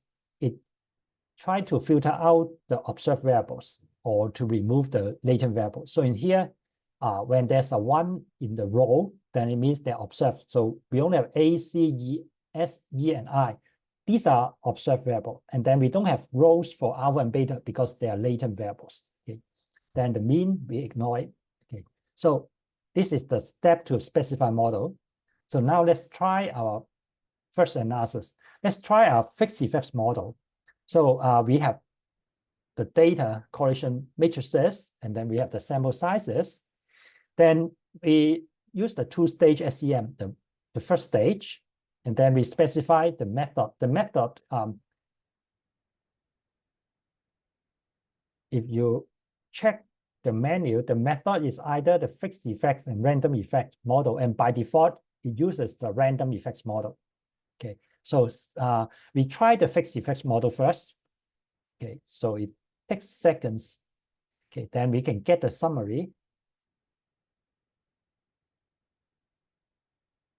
Okay, so these are the pooled or common correlation matrix, the correlation coefficient of 2, 1, 3, 1, 4, 1. So and in MASEM, usually we are not very interested in the average because we are more interested in the second stage, not the first stage. But as a requirement, we also need to report the average correlation matrix and then the heterogeneity.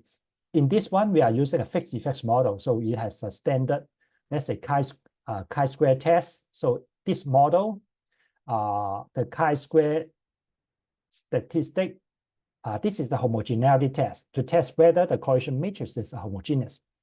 It's 1,500, but the DF is 130. So the P is very, very small. And it also provides some additional goodness of fit indices. If you just look at them, you can tell how bad they are. RMCA 0.18, CFI is 0.68. So essentially, it means this model is probably very wrong. In other words, the data are not homogeneous. Okay, so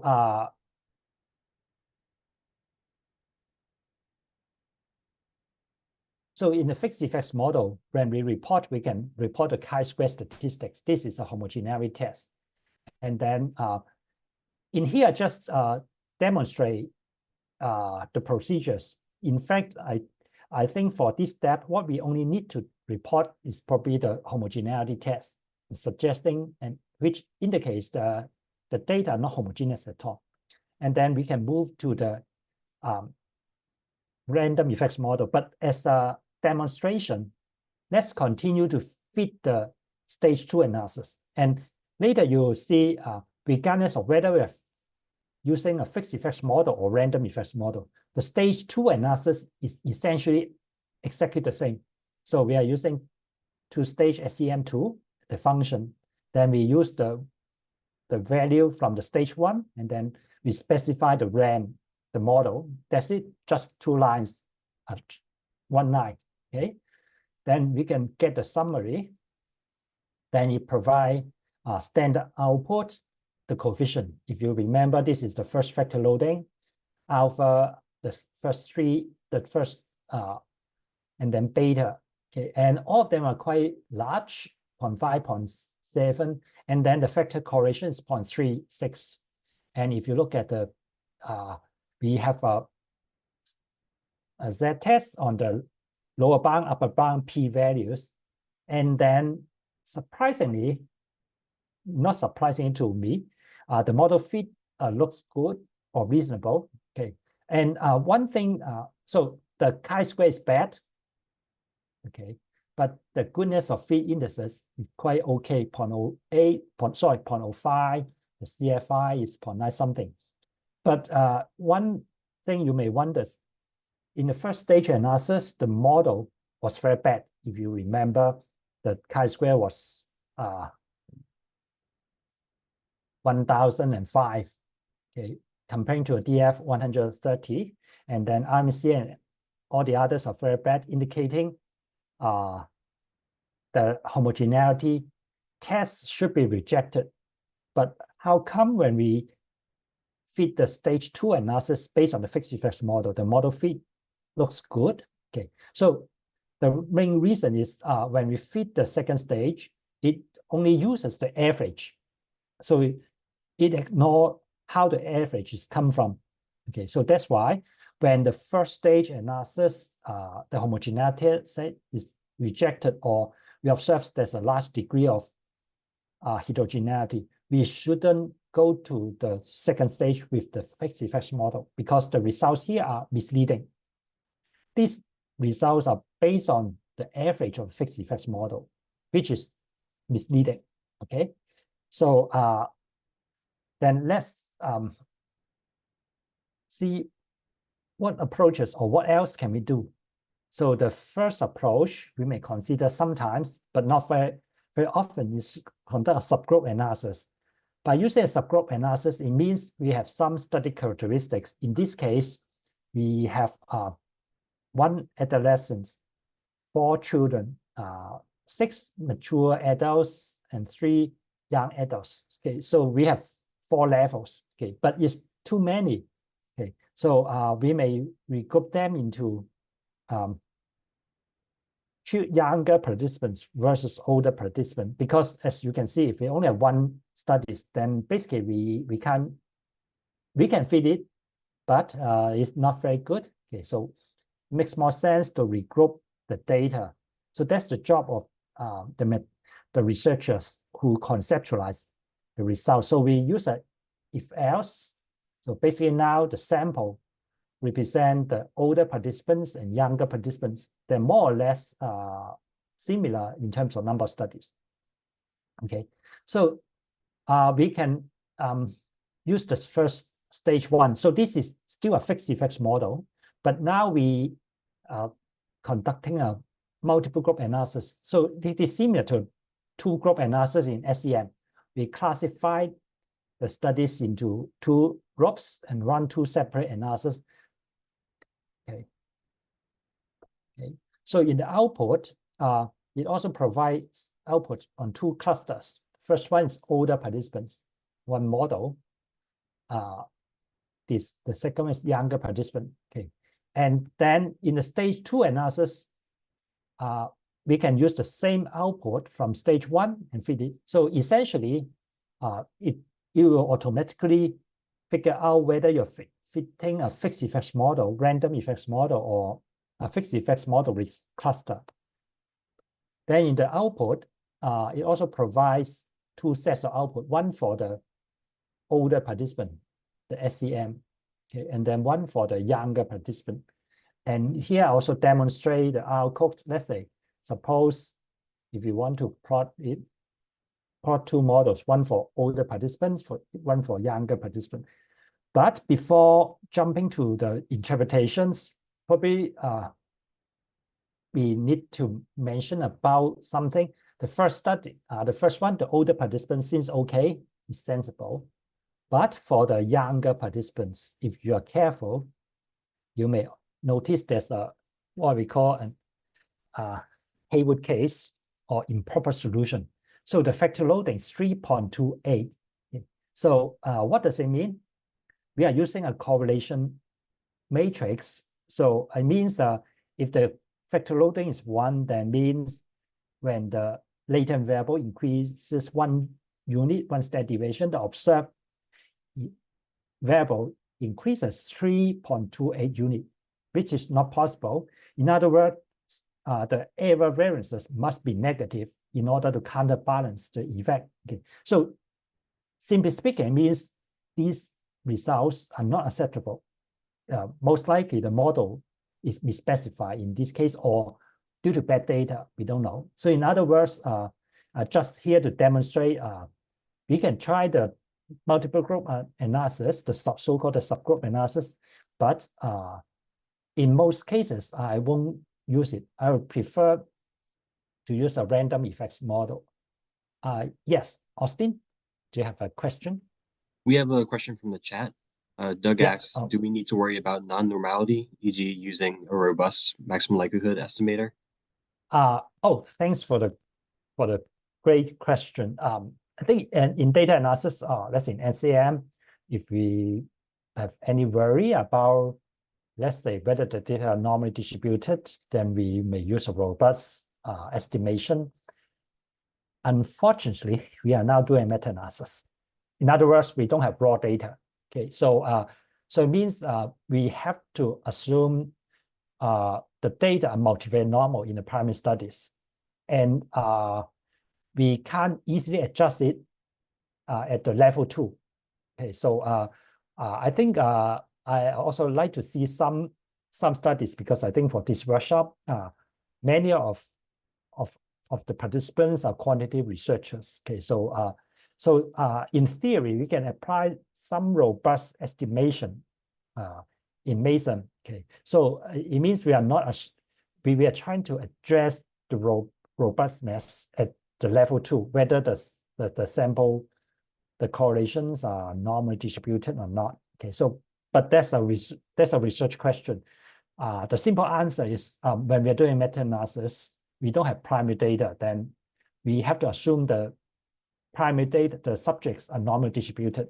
So in other words, sorry, no, we can't apply robust maximum likelihood in this case. Okay, any other quick questions? Okay, then let's continue. So probably random effects model would be a better choice. Okay, so but as we have mentioned before, with 5 variables, then there are totally 55 elements in the variance component matrix. So essentially, we only have 14 studies. So there's no way to estimate so many parameters. So in the package, in the function, the default, the random effect type, if you look at it, so you can check the menu. It provides some function, and in here, the random effect type. Okay, so there are 4 options. The first one, the default, in R, the first one is the default option. If you don't type anything, it's diagonal. In other words, we just assume the random effects are uncorrelated. Okay, and if you have lots of data, several hundreds of studies, or your model is small, then you may try symmetric. Symmetric means we estimate both the variances and covariances. Okay, and then we can also try the 0-1. With a 0-1, it means the random effect is the tau square is precisely 0. So this becomes a fixed effects model. And then the last one is user. It means in theory, you can use a user argument and then to customize your own model. It means, for example, you can allow some of them to be non-zero, some of them to be 0. So this one, usually we don't use it unless we come up with some errors or some warning messages. For example, even though we are using diagonals, but we still have some of the estimates are close to 0 or negative, then we may want to set them at 0 in order to avoid the error messages. Okay, then we may try this one. But usually for most cases, then the standard arguments, that is random effects model, diagonals, these 2 are the standard, okay, the default one. So in other words, if you drop them, then they are also exactly the same. Okay. So if you just type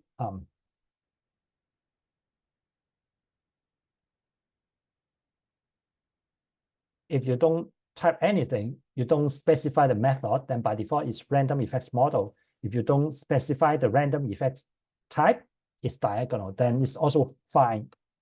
But again, I strongly recommend you to specify, at least to remind yourself a few months, a few years later, what model you are using. Okay, okay, then we can get the summary. Okay, so for random effects model, we don't have any chi-square goodness of fit indices, because we are fitting a models, and the main one here is the chi-square statistics. Okay, so it provides a chi-square statistic. And if you're careful, this chi-square statistic is actually testing the same chi-square statistic similar to the previous one, the fixed effects model. But their values could be slightly different. Okay, then which one is better if you're talking about the accuracy of the chi-square test than the previous one? The previous one is better than this one. So the previous one is 100, the Q statistic 1005 something is more accurate than this one, but usually it doesn't matter, okay, because most of them would be significant anyway. It's quite rare that they are not significant. So in here, we can also have the I-squared statistics, the heterogeneity. Okay, so in here, sorry, let's look at the output first. The intercept one, these are the fixed effects, the average correlation matrices. So in R is always arranged by column. Okay, so what is the correlation matrix? We take the column first, one by one. Okay, so it's easy. It's never by row, by convention. Okay, and then the others are tau squares, the heterogeneity. Oops. And then we also have the I squares, the relative heterogeneity. So for example, here, the first correlation coefficient, it means 93% of the variance is due to the true between variance, while the other 7% is due to sample error. So the sample error, you can see, is quite small, okay, because we have a very large sample size. Okay, so so in here I've also prepared a few syntax.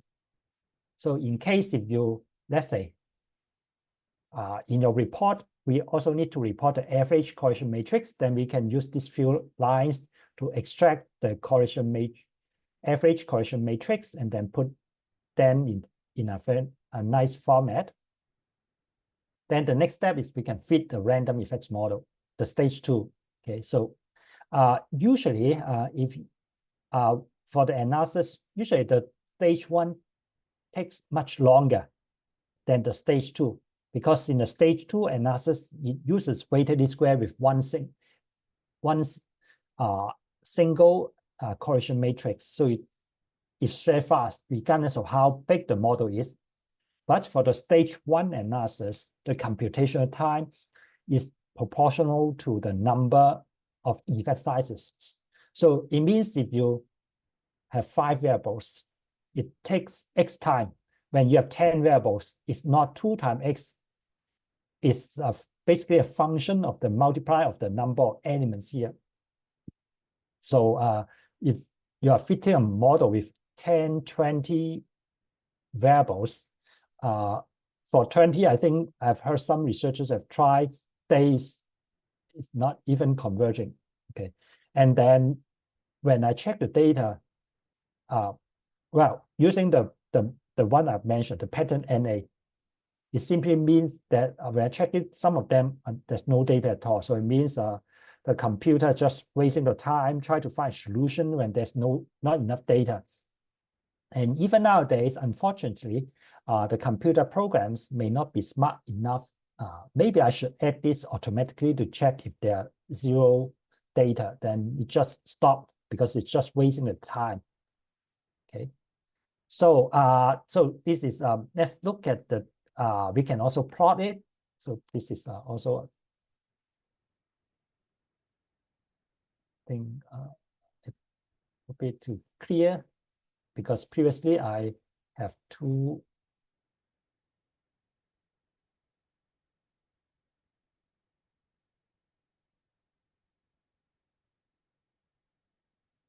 Okay, so after feeding it, then we can use the plot function to visually display. So in here, then the factor loading varies.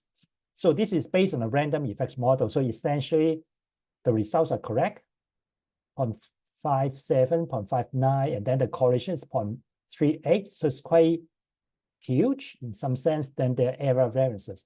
One thing I want to point out is in a covariance matrix, we have all the factor loadings error variances and factor correlations. They are all free parameters. But since we are analyzing a correlation matrix, the factor loadings are not free parameters. Okay. So in the program, the variances on the diagonals are constrained at 1. So basically, these error variances are calculated either by using a nonlinear constraint, or they are not parameters. We fit the first part here, and then once we're fitted, then we can just calculate the error variances, because the sum of the explained plus error must be 1. Okay, so this is the difference between fitting a correlation matrix and a covariance matrix. When we are fitting a correlation matrix, either we need to apply diagonal constraint, or we need to take out the error variances from the optimization. They are not involved in the optimization at all. Okay, so thing here we have some more details. So when we report it, then we can report the chi-squares, okay, CFI, NFI. Okay. And one thing that you may, or when you're new to MASEM, sometimes users will find surprising when we are fitting SEM with subjects, with participants, it's almost impossible to observe a non-significant p-values like this. Okay. But in MASEM, we can. Okay. So in here, because when we use a weighted least square, it takes the precision into account. So the sample sizes does not affect the precision. Okay. So if you use 10 participants versus 1,000 participants, because the sample sizes would also be added in the inverse of the weights. Okay, so in other words, it's not proportional to the sample size. Okay, so in SEM, if you're fitting primary data, when the n goes up, then all models would be rejected for sure. So in here, the model depends on the precision, is variability, instead of the sample size. Okay, so there's that's why in meta-analysis, sometimes amazing, we can observe non-significant result like this p-value. When I first started this line of research, I also didn't believe it. We thought there's something wrong with this, because in my understanding, it could never be non-significant p-value. But after checking lots of simulation, it really like this. So so the significance depends on whether our proposed model is correct or not, and also the precision. That's also the nice thing in MASEM. Okay, so that's the first example. Then the second example, we look at a path model. So in this example, try to illustrate a different way to enter the data. Okay, so we use just one spreadsheet to include everything. So we have study. Then we have sample sizes and other study characteristics, like the types of country, the types of measure, and we have also reliability, percentage of female participants, whether they're published or not. So we probably won't use of them. But one key, the time lag, we are going to use it. So this is the time in terms of weeks between time 1 and time 2. Okay, so for example, study 1, 3 weeks, study 2, 1.5 weeks. Then how about the data? So in here, this is another way, because the matrix is quite small, 4 by 4. And so it's easy enough just to use one row to represent one study, one correlation matrix. Okay, so we don't need to use different spreadsheets, study 1 to study 20 or 30. So make it easier to enter. What we need to do is to read one row and then to convert it into a matrix with the proper dimension. Okay, so that's how that's the strength of in R. So R can help us to do this. Okay, so usually my rule of thumb is if the matrix is small enough like this with 3, 4 variables, then I definitely prefer just to use one spreadsheet. But if the variable is bigger than 5 by 5, then I would prefer to use different spreadsheet to hold the data.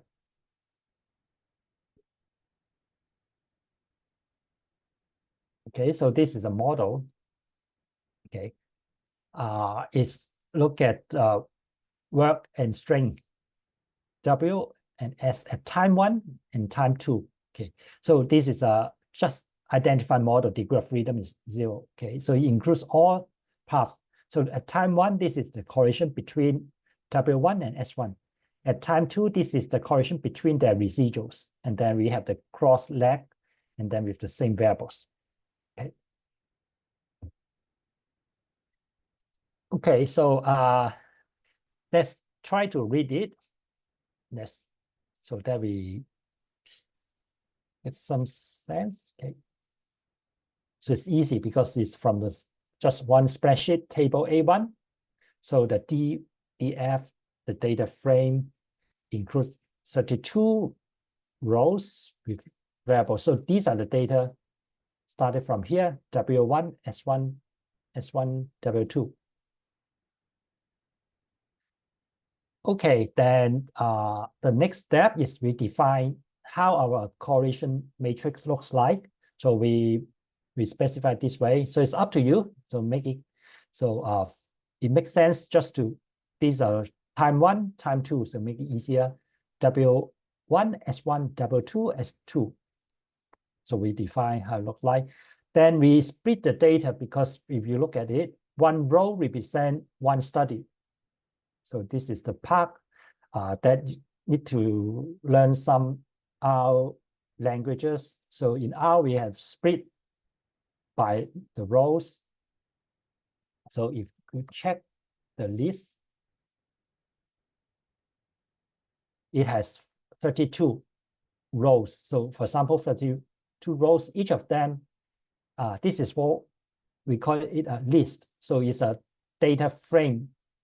Each of them includes the study and everything. Okay, so when we deal with this kind of data, it's easier to use L apply, list apply. It means it apply the function on each of them. Okay, so basically we read each of them and then try to extract the correlation coefficient and put them into a correlation matrix nicely and add the variable names. Okay, and then and remember the data are arranged in column by column major. So we arrange them in this way to read them, and then we add the dimensions, variable names, and then output it. So if you are new to R, sorry, then probably need some time to get it familiar or find someone who know how to do it in R to help you. So this is the outcome. So we use apply the extract the variables, the correlation coefficients, and put them. So in our package, there's a function called vector to symmetric matrix. So basically, it reads the column major is a vector and convert it into a symmetrical matrix. And then since we are reading a correlation matrix, then we don't read the diagonal. So that's why the diagonal equals false.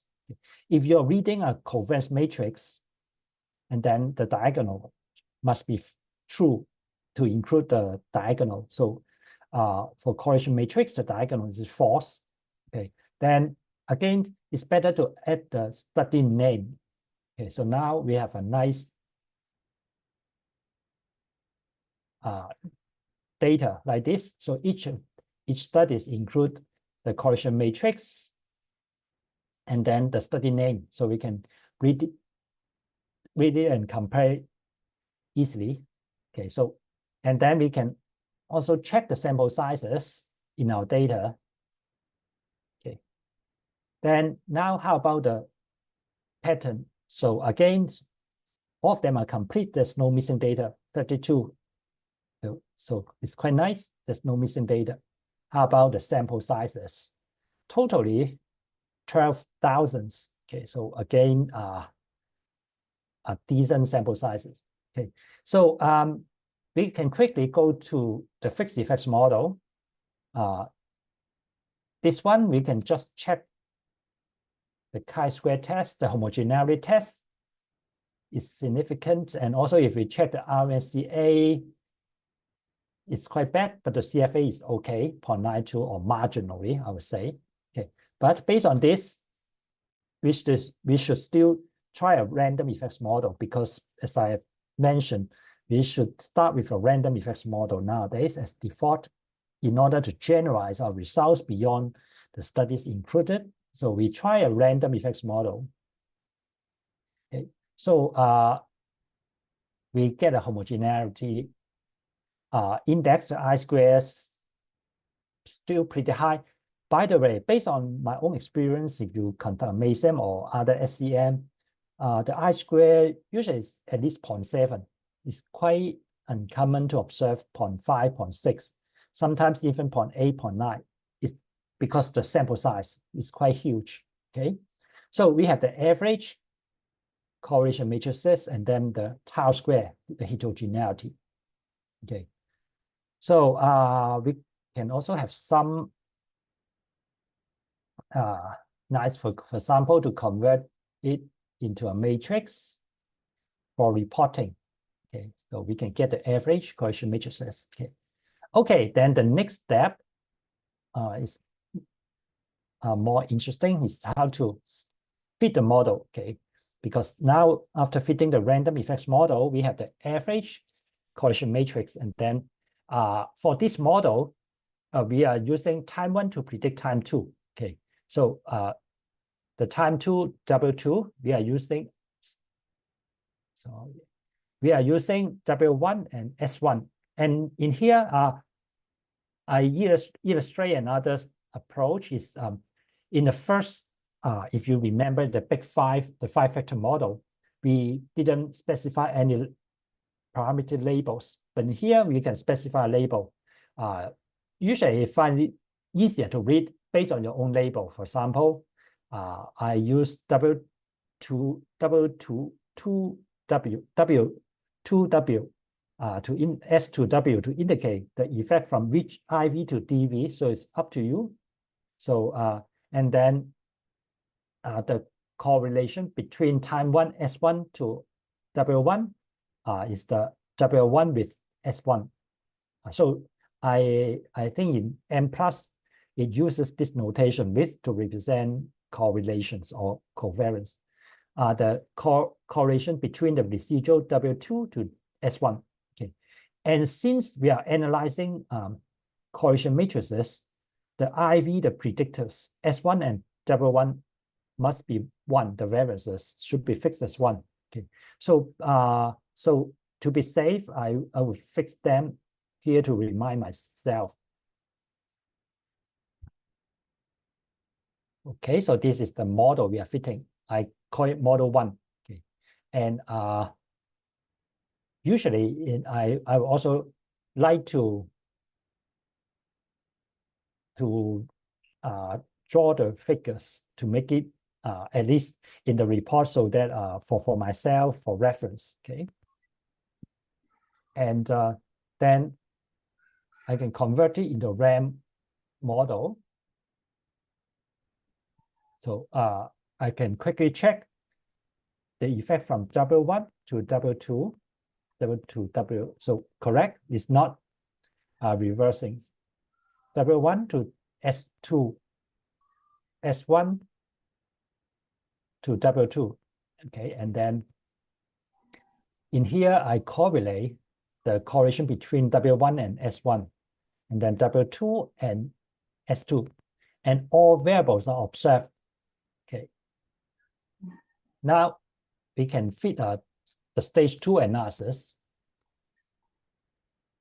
Okay, then we can get the summary, and also let's also plot the figure. Okay, so to visualize it, although it's not easy to control the display. By the way, it uses the SAM plot, so to draw the figures. So if you're familiar with the SAM plot, then there are lots of options or arguments you can manipulate to see how to draw it in different way, but it's not easy. It's quite complicated to draw it. Even though it's not for publication level, but I think for me it's already good enough, let's say for internal representation because to me it's difficult to read, let's say, the output, so I prefer to read the graph. So in the output, I think it's quite standard in SEM, the estimate, standard error, and also the lower upper bound based on, in here it indicates it's based on Z test approximation, which means the estimate plus or minus 1.96 times the standard error, okay, also p-values.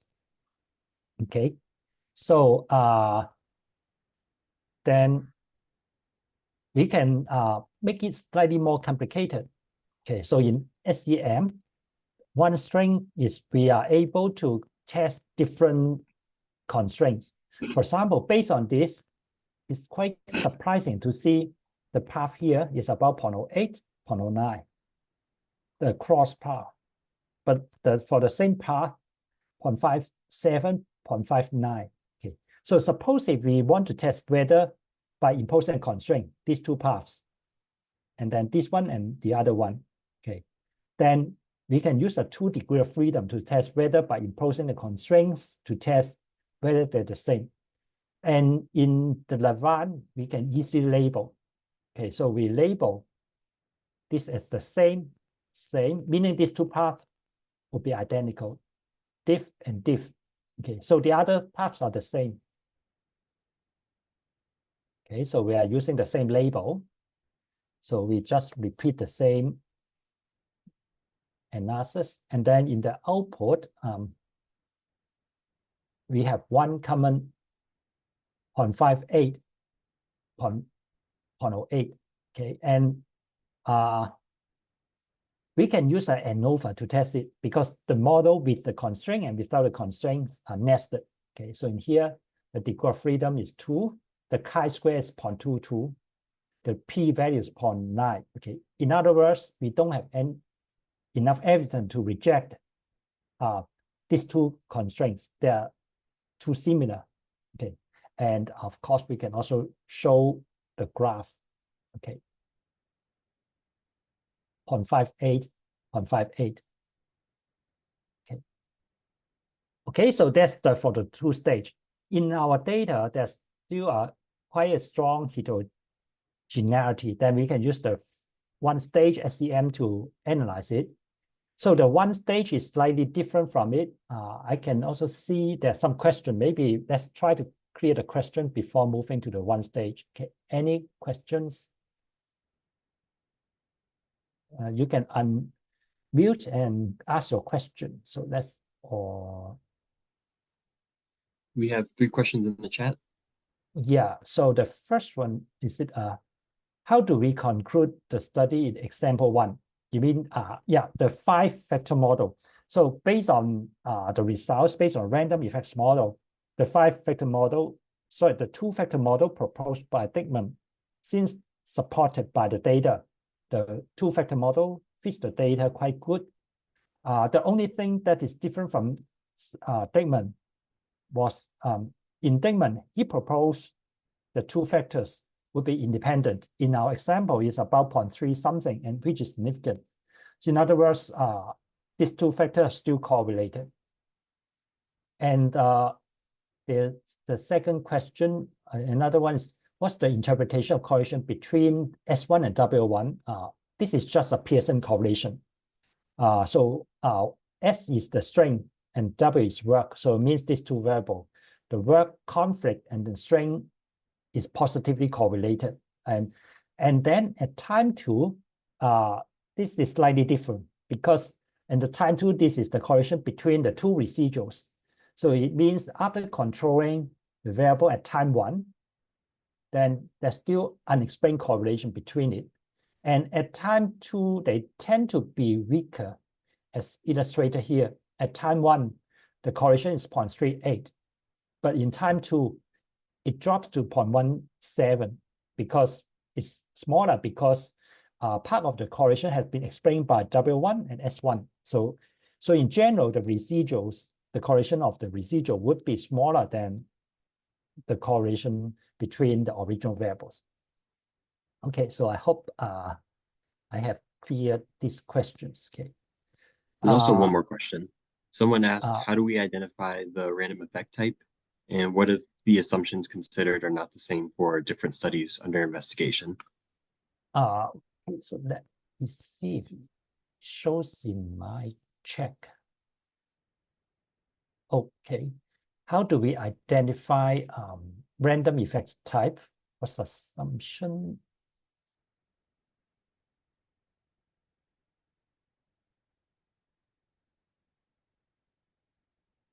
For the first question, identify, let me illustrate here. So I would say it's not identified because we don't have good alternatives, as we have mentioned before. Maybe I'm referring to the case we have fixed effects model. Okay, so fixed effects model in general is not recommended. Okay, so in general, the default is random effects model. But for random effects model, the full random effects model is a symmetric matrix. That is, we include variances and covariances. But unfortunately, in MASEM, usually we don't have enough data. Okay, so that's why by default, we use a diagonal matrix. So I would say that's the default, probably the best option. We use a diagonal matrix. Okay, so unless you know what you are trying, you can change it to symmetric or use or others. But if you are first to use MASEM, I think for myself, probably most of my model by default I use diagonal, almost 80%, 90%. In some rare cases, I may need to customize to use user. Okay, so I think that's the diagonal probably would be the best and only option if you're new. Okay, and for the second question, what's the assumption considered are not the same for different studies under investigation? I'm not sure what this question mean. Could you elaborate a bit? What's the assumption considered are not if the same for different studies under investigation? What kind of assumption means that sampling or the scales, whether we assume the scales are probably more or less the same. So usually in MASEM, we are looking at the construct level. So suppose you are measuring motivation, okay, then we may include different types of motivation or different scales of motivation. And then we may use different scales or different types of motivation as moderator. But we need to be careful because I think if you are new to meta-analysis, then I'm sorry for this one. We can just briefly talk about meta-analysis. In meta-analysis, they have the so-called inclusion-exclusion criterion. Then they need to specify what type of studies they should include.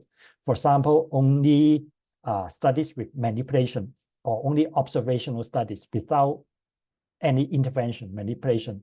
So they won't mix them together. And for the types, they may only include student samples or working samples.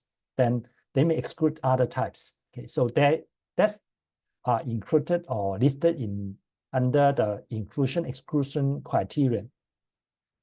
And today, I think I'm going to focus on MASEM, the statistical part, because we only have 3 hours.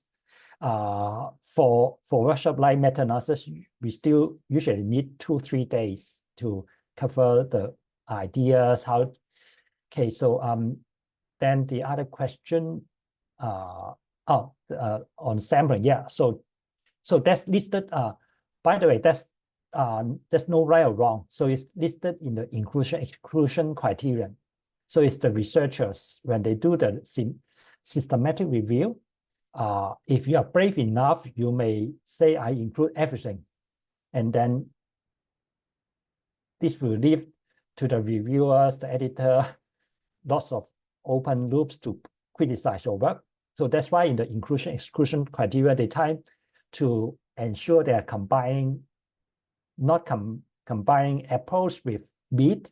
Okay, so they just ensure we combine fruits. Apples with oranges is fine based on the definition. Okay, so that's the definition in you need to mention this, whether you are only include student samples or working sample, or you only include one types of measures, or you don't include others rating, you only include self-report data. Okay. Then another question is about goodness of fit indices.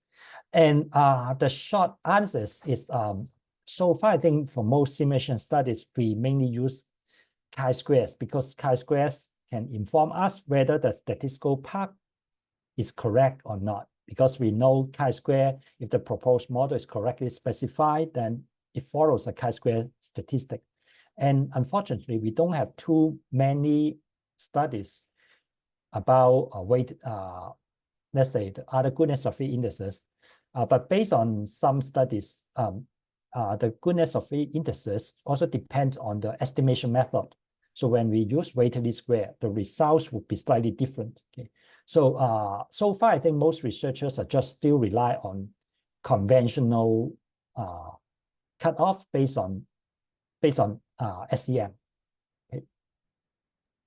Okay, so I think we don't have enough time, but I think if you are free, if you have other commitments, please feel free to leave. But if you're okay, then we'll spend another, let's say, 15 minutes to finish. We still have another example, and also I think this the second part. Okay, so let's quickly go through what should we do when our data are not homogeneous, and then we have moderators. Then we can use a moderator analysis. This is why we need to switch it to what we call a one-stage MASEM. Okay. When we are dealing with one-stage MASEM, unfortunately, the data format needs to be changed a little bit because now we need to handle moderators. So there's a function called correlation to data frame. So we have the correlation matrix and then the sample sizes. Then essentially, we create a data frame includes everything. So we don't need to understand the data structure much, but essentially it includes the data itself and also some variables to tell the program what's the sample size, what's the variable names and the sampling variances, some of the other things. Okay, so if we want to add moderators, then let's say we have a time lag, then we can add it in the data frame here. Okay, for moderator analysis, usually we need to decide whether we need to scale the data, center the data. Okay, so suppose in your data it has the scale varies from 10 to thousands. Then if we don't do any centering or standardization, then you create problems because for correlation analysis, the correlation varies from -1 maximally to +1. So the range is quite small. If we have thousands or hundreds, then the scale may mess it up. Then usually it's a good idea to center or scale the data. Just like the lag here, we scale it, meaning we standardize it. Okay. Then we have the variables. Okay. Okay, so essentially, when we fit a model without any moderator, we can just rely on the previous specified model, RAM1. So we use OS MASEM. Then this is optional. We can, because we are going to compare two models. So we specify for the first model, there's no moderator. Then we specify the model in RAM and then the data. Okay, so it's so the output is similar to the two-stage, but it had additional output, the random effect. And for the random effect, please be careful. This one would not be the tau squares. We need this is the transformed one. Okay, so if we want to get the error variances, sorry, the heterogeneity, we need to call the variance correlation to get the the heterogeneity. Okay.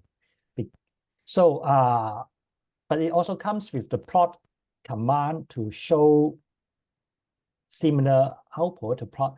And if you compare the results, they're almost identical. So regardless of whether it's one stage or two stage, the results will be the same. So now this is the part we want to add a lag to predict the coefficient. So in here we use the create moderator matrix. The input is we specify the model, and we try to model the A matrix, and then the variable is the log. Okay. Then it automatically creates something similar to the A matrix, but it specify we are using the data. So in OpenMX, when there are data dot variable, it means we use the data in that parameter.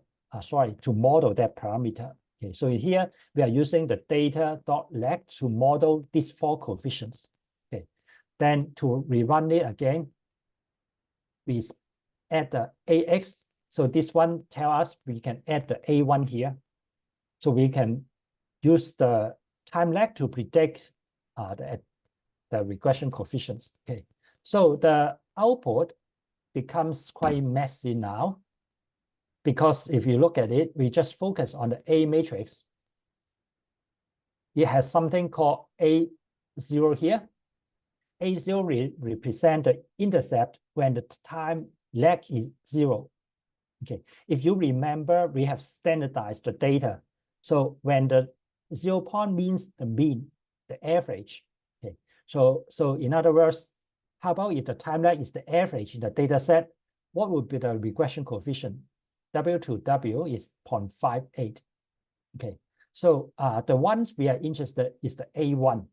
Okay, because it tells us when the time lag increases one standard deviation, the coefficients on the W to W1 is negative 0.06. Okay, so first of all, we should check whether this makes sense.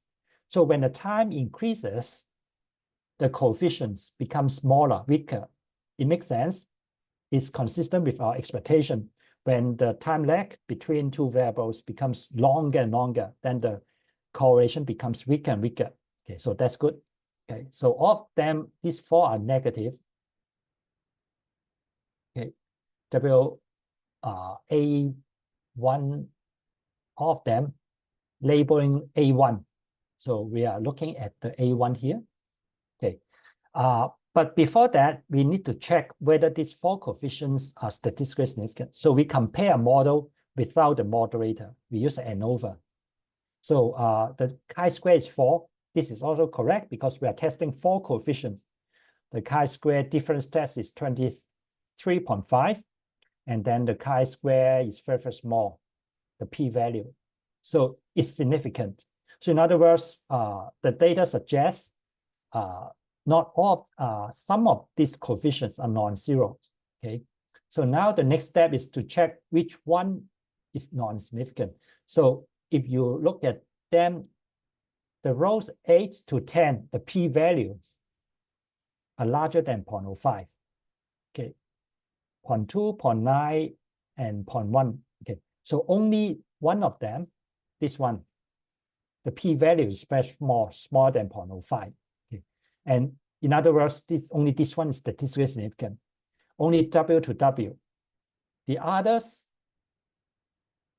interestingly, the other three are not significant. In other words, for these three, they're quite stable, regardless of the time.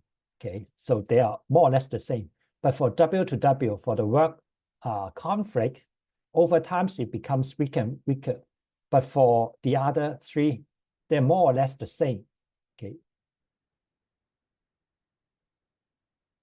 Okay, so this is basically how we interpret the coefficient. And we can also, if you remember when we are conducting, if we have a significant interaction, then we would like to calculate the mean plus 1 SD and minus 1 SD. So similarly, we can also do this.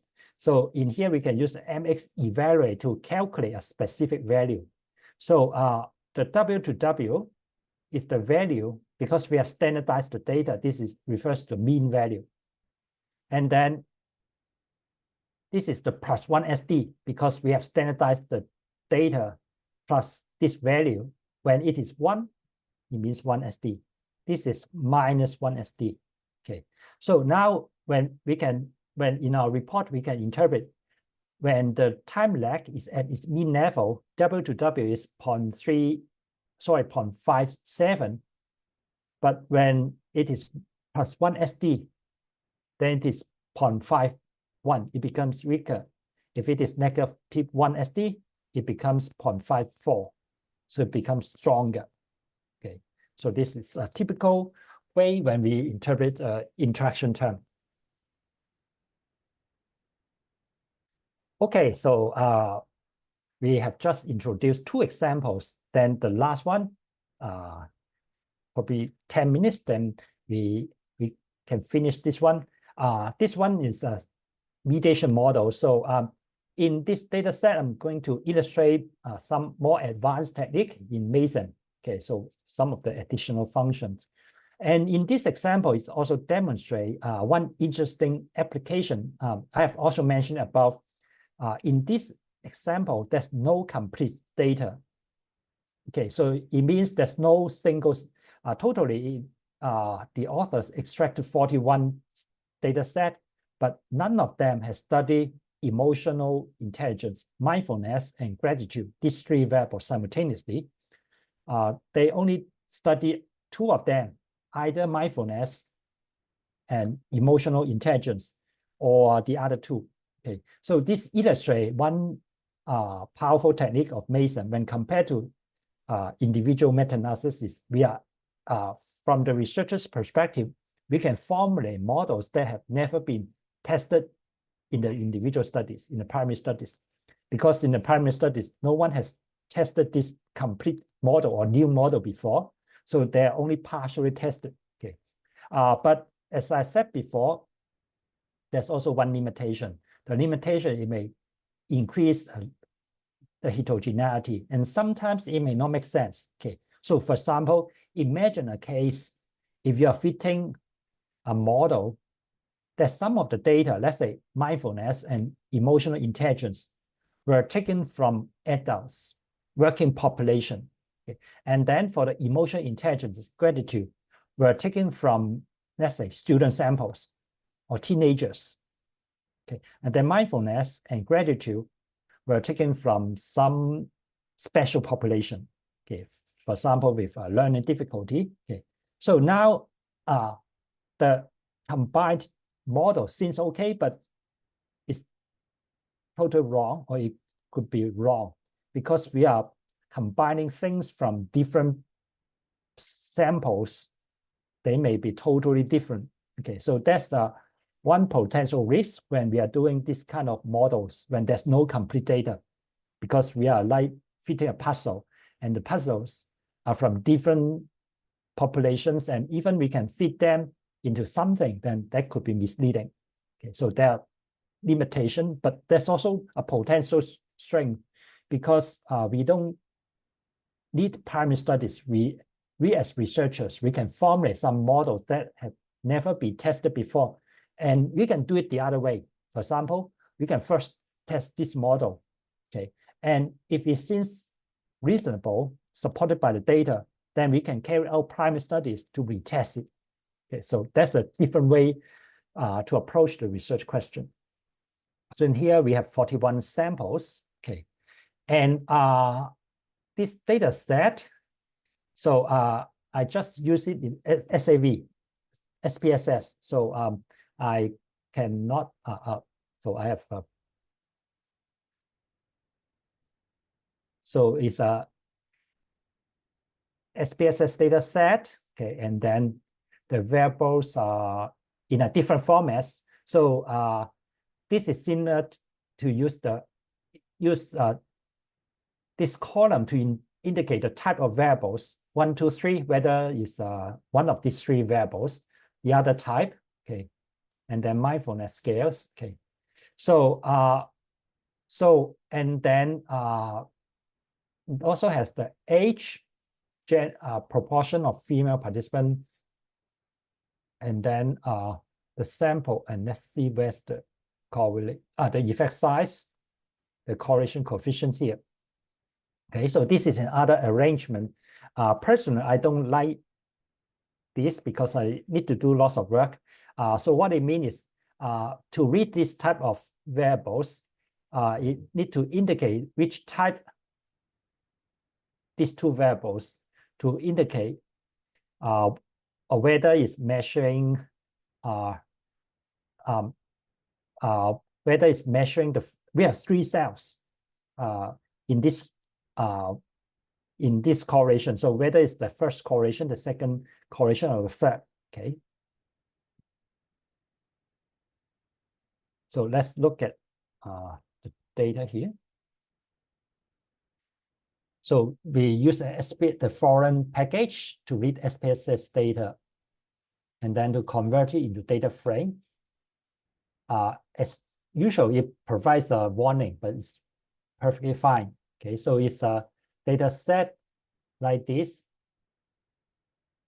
Okay, so to read the data set, to convert it into correlation matrix, then we need to check this. Okay, that's why I don't like it, because it's strange. For example, the first correlation is the mindfulness and emotional intelligence. And then this one is the correlation between the mindfulness and intelligent and emotional intelligence. Okay, and then it means this column effect size combines everything together, and then we need to rely on the second one. Okay, so here I have written a function to convert it. If it is 1, then it fill into this 1, 2, 2, 1. If it is 2, then it fill into 1, 3, 3, 1. Okay, so you need time to figure out how to read it. So personally, I like the first and the second type, but for some researchers, they sometimes use this format. So for example, this was based on a real project that I worked with other researchers. They have already entered the data in this format. That's why I had to read like this to convert it, and then later do some conversion again and add the variable names. And finally, after some calculation, we have the nice format like this. Okay, so we have a 3 by 3 matrix, and it represents a correlation matrix. And if you go through them, you'll notice there's only one correlation, as I've mentioned before. Okay, for each of them, it only includes one correlation. There's no complete one. And you can also get the sample sizes. And now we can check the pattern NA. Okay, so it tells us for the correlation between mindfulness and emotional intelligence, there were 26 studies, but for the other gratitudes, there were only 7 or 8. Okay, so then how about the sample sizes? This one have more than 6,000, the other 3,000 something. Okay, so that's the key part. Once we have done this, then the other parts are essentially the same. We can get the fixed effects, get the estimate. So I just quickly go through them. And since this was based on the paper, then I've also included some additional function to generate, let's say, the tau squares. Okay, so this is the syntax to generate the tau squares, the average correlation matrix, and also the I squares. Okay, so in the output, in the table, usually we have to report the average, this one, and also the tau squares, and also the I squares. So it's nice to use a few lines like this to extract and then create a matrix like this. Okay, then now let's look at the model. The model is very simple. It's a mediation model. So in the mediation, usually we use A, B for the direct effect, and then we use C for the total effect and C prime for the direct effect. But we can't use C prime this notation. Okay, so I just use CP to represent C prime. Okay, and then for the mindfulness, the independent variable, I fix the error variance is variance at 1. Okay. So now the new part is we can define new function, because as we have discussed before, when we're fitting mediation model, we would like to estimate the direct effect, indirect effect. For the indirect effect, it is the product term A times B. So in here, in advance, we can define with colon equal. So the CP is the direct effect. So this is just exactly the same. You don't need to define the direct effect, because once we have estimated the CP, then it's the direct effect. But I just like to list here to make myself easier, because I don't need to think whether what CP is. I can just refer to direct effect. For indirect effect, A times B. For the total effect, A times B plus CP. Okay, so this model includes functions or parameter. Then it's a simple standard mediation model. Then we can convert it into a RAM. So it includes additional functions. So you can just ignore them. Okay. So now we can fit it the stage 2. Okay. We want to get the confidence interval on the direct effect, indirect effect, since we are dealing with the product term, which is not normally distributed. So a better way is to use what we call LIGO-based confidence interval. So it's better than the conventional Z confidence interval. What we need to do is to change it. We can check the menu. So by default, the interval types is Z. Z means the standard Watt test. Okay, the estimate plus or minus 1.96 times SE. Okay, so we can change it to LIGO base. Okay, so now in the output, I think so in the case, these are LIGO based statistics. So we have the lower bound, upper bounds based on LIGO based confidence interval.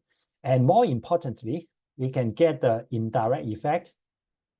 A times B is 0.107, and then the lower bound and then the upper bound varies from 0.06 to 0.15. In other words, this is statistically significant at 0.05.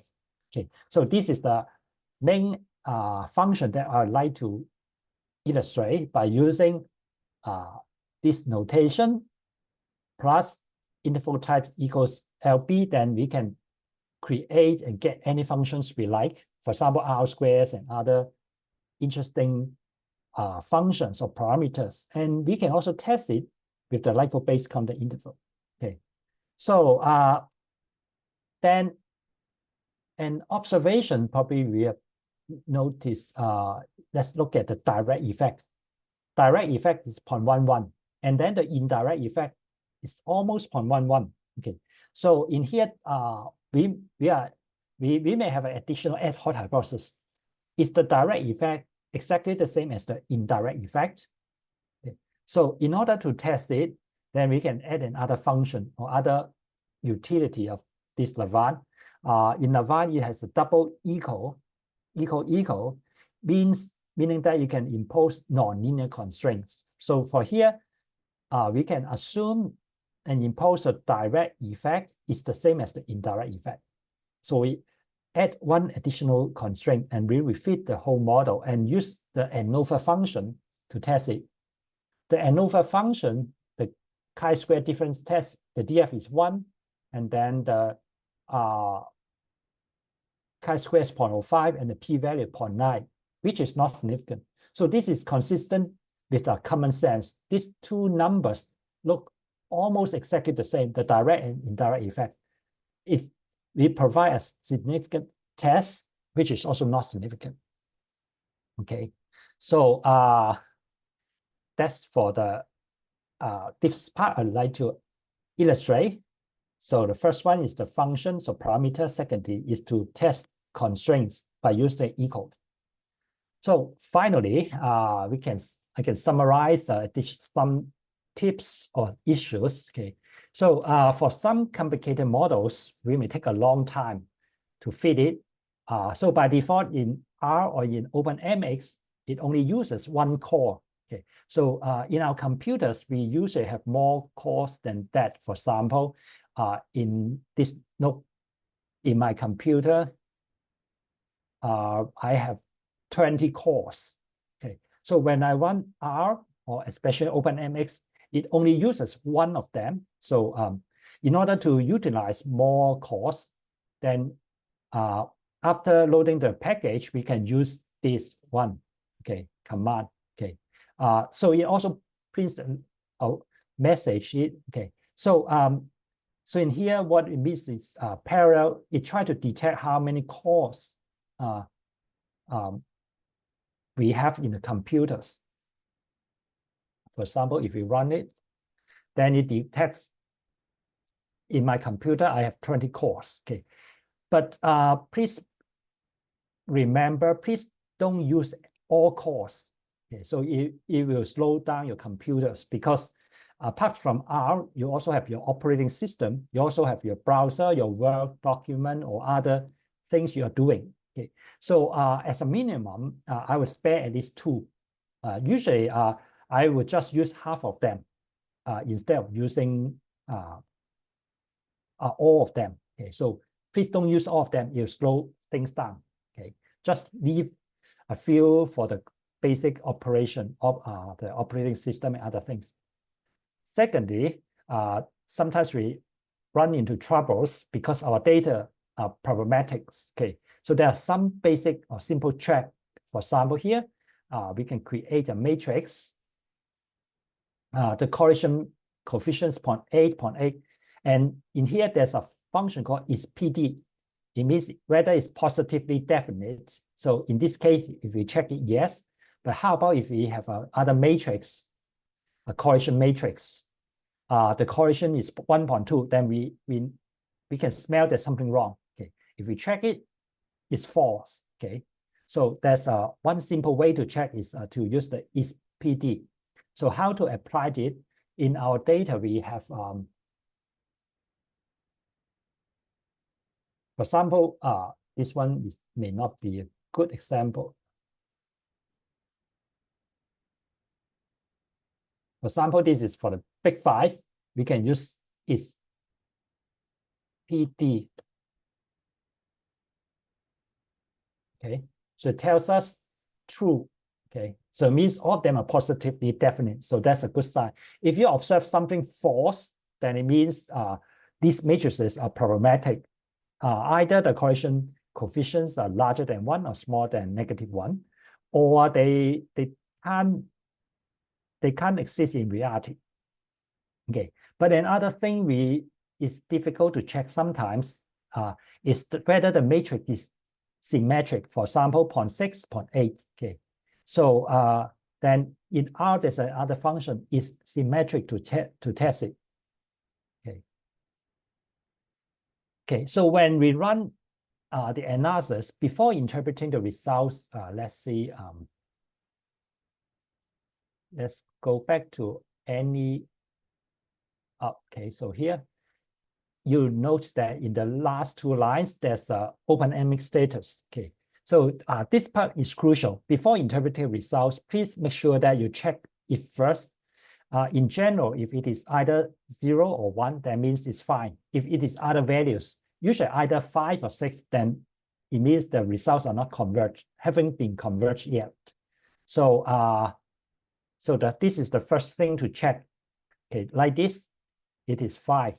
It also provides a warning message. Okay, one simple way is to use the rerun function to rerun the analysis multiple times, and then you check it again. Okay, so in some cases, problem will disappear.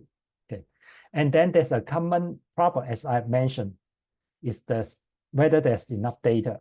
Okay, so there's an example, I think,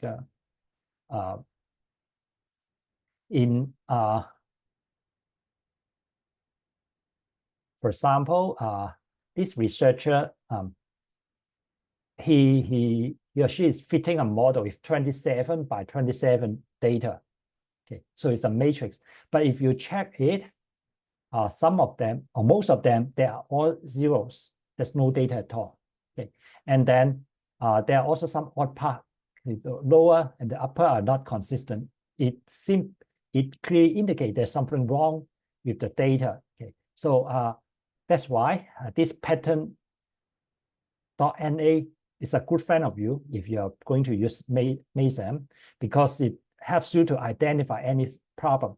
If you see any zero, please don't run your analysis. You can't come up with any sensible results. They're wrong. Okay, so if there's small 1, 2, 3, then you also create problems, because imagine if you only have one data point, can you estimate the variance? No way. Okay, so these pattern checking would be very useful. Okay, so we only have 3.5 hours so far. So there are we could only cover a little bit or touch a little bit issues related to MASEM. So here are some data sets in the package. Then you can try, and many of them include the R code to run the analysis. Then you may try them. And also there are some papers published using with the data and also R code. Then you may also try to get familiar with the MASEM. And also here I have attached Hunter 18.3, so a data set here. And also it includes some missing data, so you can use it as a model or template to see how to enter the data. Okay. And moreover, I've also attached the markdown, so you can use it to try here. Okay, so if you click the night, then you run the analysis and convert it into a HTML, PDF, and Word files. So this is the template that I use for my analysis. So I usually create R markdown, and then all the analysis interpretations can be added here. Then I can convert it into a document and send it to my collaborator. Okay, and also as a reference for myself to remind me what has been conducted and what are the results. Okay, and then there's also one version here. So it includes R markdown and everything, the output, the figures here. Okay, so here are some further resources if you are looking for R, SAMnet, OpenMX. So this OpenMX, there's a discussion forum, okay, dedicated to MetaSem. So if you have questions, so you may consider posting them. I will try my best to answer the questions. Okay, that's all for today. Thank you for your attention. Now I think we still have some time for a few questions, if you have. So please unmute yourself and ask your questions.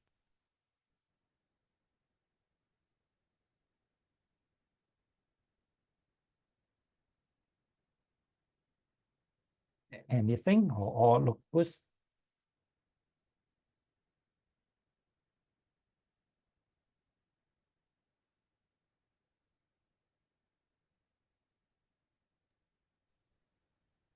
Okay, then if you don't have any question, I won't make it any longer. Okay, so I'll stop here. Thank you. So again, you can go through the suggested reading, the attached PDF, and then also the examples. And if you have a question, please post to the OpenMX forum. This is the single place that I would answer. So if you send me direct emails regarding, let's say, your projects, I would again divert you to this website, because I think it's better to have some documentation in case other users may find the discussion valuable.